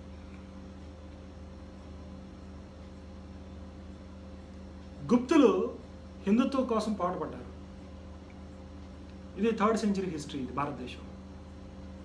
అదే యూరోపియన్ హిస్టరీ కనుక చూసుకుంటే 3rd centuryలో కాన్స్టంటీను క్రిస్టియన్ స్ప్రెడ్కి అక్కడ పునాదులు వేశాడు.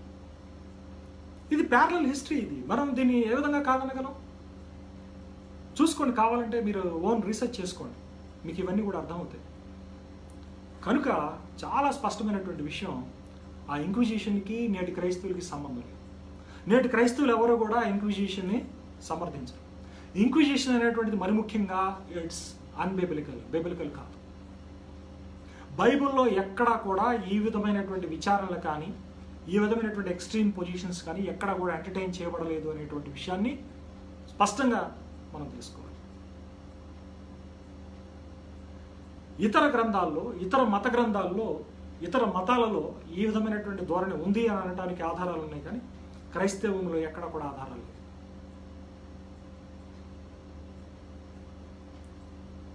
తర్వాత చివరిగా హిందువుల్లో ఉన్నటువంటి ఆ పరమత సహనం ఏదైతే ఉందో దీన్ని కూడా మనం చూసాం.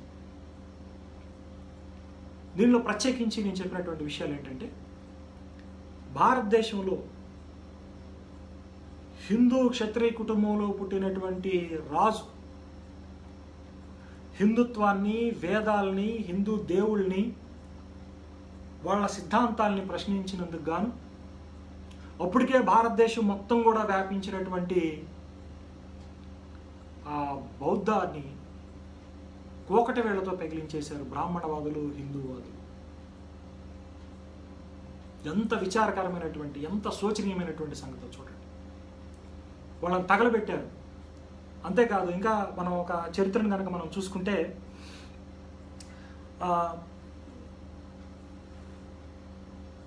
నిచకర్తిక ఆఫ్ శూద్రక అనేటువంటి పుస్తకం నుండి మనం తెలుసుకునేటువంటి ఒక విషయం ఉందండి. ఏంటంటే డాక్యుమెంట్లో బయటపడ్డటువంటి విషయాలు ఏంటంటే, బౌద్ధ సన్యాసుల్ని, బౌద్ధుల్ని ఏం చేశారు అని అంటే, ఈ హిందూ రాజులు నాలిక్కి కళ్ళెం బిగించి కాడి లాగించారు వాళ్ళ చేత. చూడండి ఎంత తీవ్రమైనటువంటి. వీళ్ళేదో ఇంక్విజిషన్ పేరుతో యూరోప్ ఖండంలో వాళ్ళు ఎట్ట చేశారు అనేటువంటిది పూర్తిగా చెప్పకుండా సైంటిస్టులు చంపారో లేకపోతే హిందువులు చంపారో అనేటువంటి మాటలు మాట్లాడుతూ సజీవ దహనం చేశారు అని ఇలా అలా మాట్లాడుతూ ఉంటారు. కానీ వాస్తవం చూడండి, ఇక్కడ వీళ్ళు బౌద్ధులు సజీవంగా తగలబెట్టారు. ఇది గురించి మాట్లాడరు. శంకరాచార్యుడు దగ్గరుండి చేశాడని చరిత్ర చెబుతుంది, శంకరాచార్య దిగ్విజయం. కానీ ఇవన్నీ చెప్పరు. ఇవన్నీ చెప్పకుండా వీళ్ళు మాట్లాడేది ఏంటో తెలుసా? మన మీద పడి ఏడుస్తుంటారు. కనుక చరిత్రను తవ్వి బయటికి తీసి వాళ్ళకి చెప్పాల్సినటువంటి అవసరం వచ్చింది కనుకనే ఈ విషయాన్ని నేను చెప్తున్నాను. కనుక ఈ విషయాలను మీకు కనుక నచ్చితే షేర్ చేయండి. ఏదైనా అభిప్రాయాన్ని పంచుకోవాలి అనుకుంటే కామెంట్ చేయండి. ఉపయోగపడుతుంది అనుకుంటే షేర్ చేయండి. ఇప్పటివరకు ఈ అంశాన్ని విన్నందుకు మీ అందరికీ నా హృదయపూర్వకమైన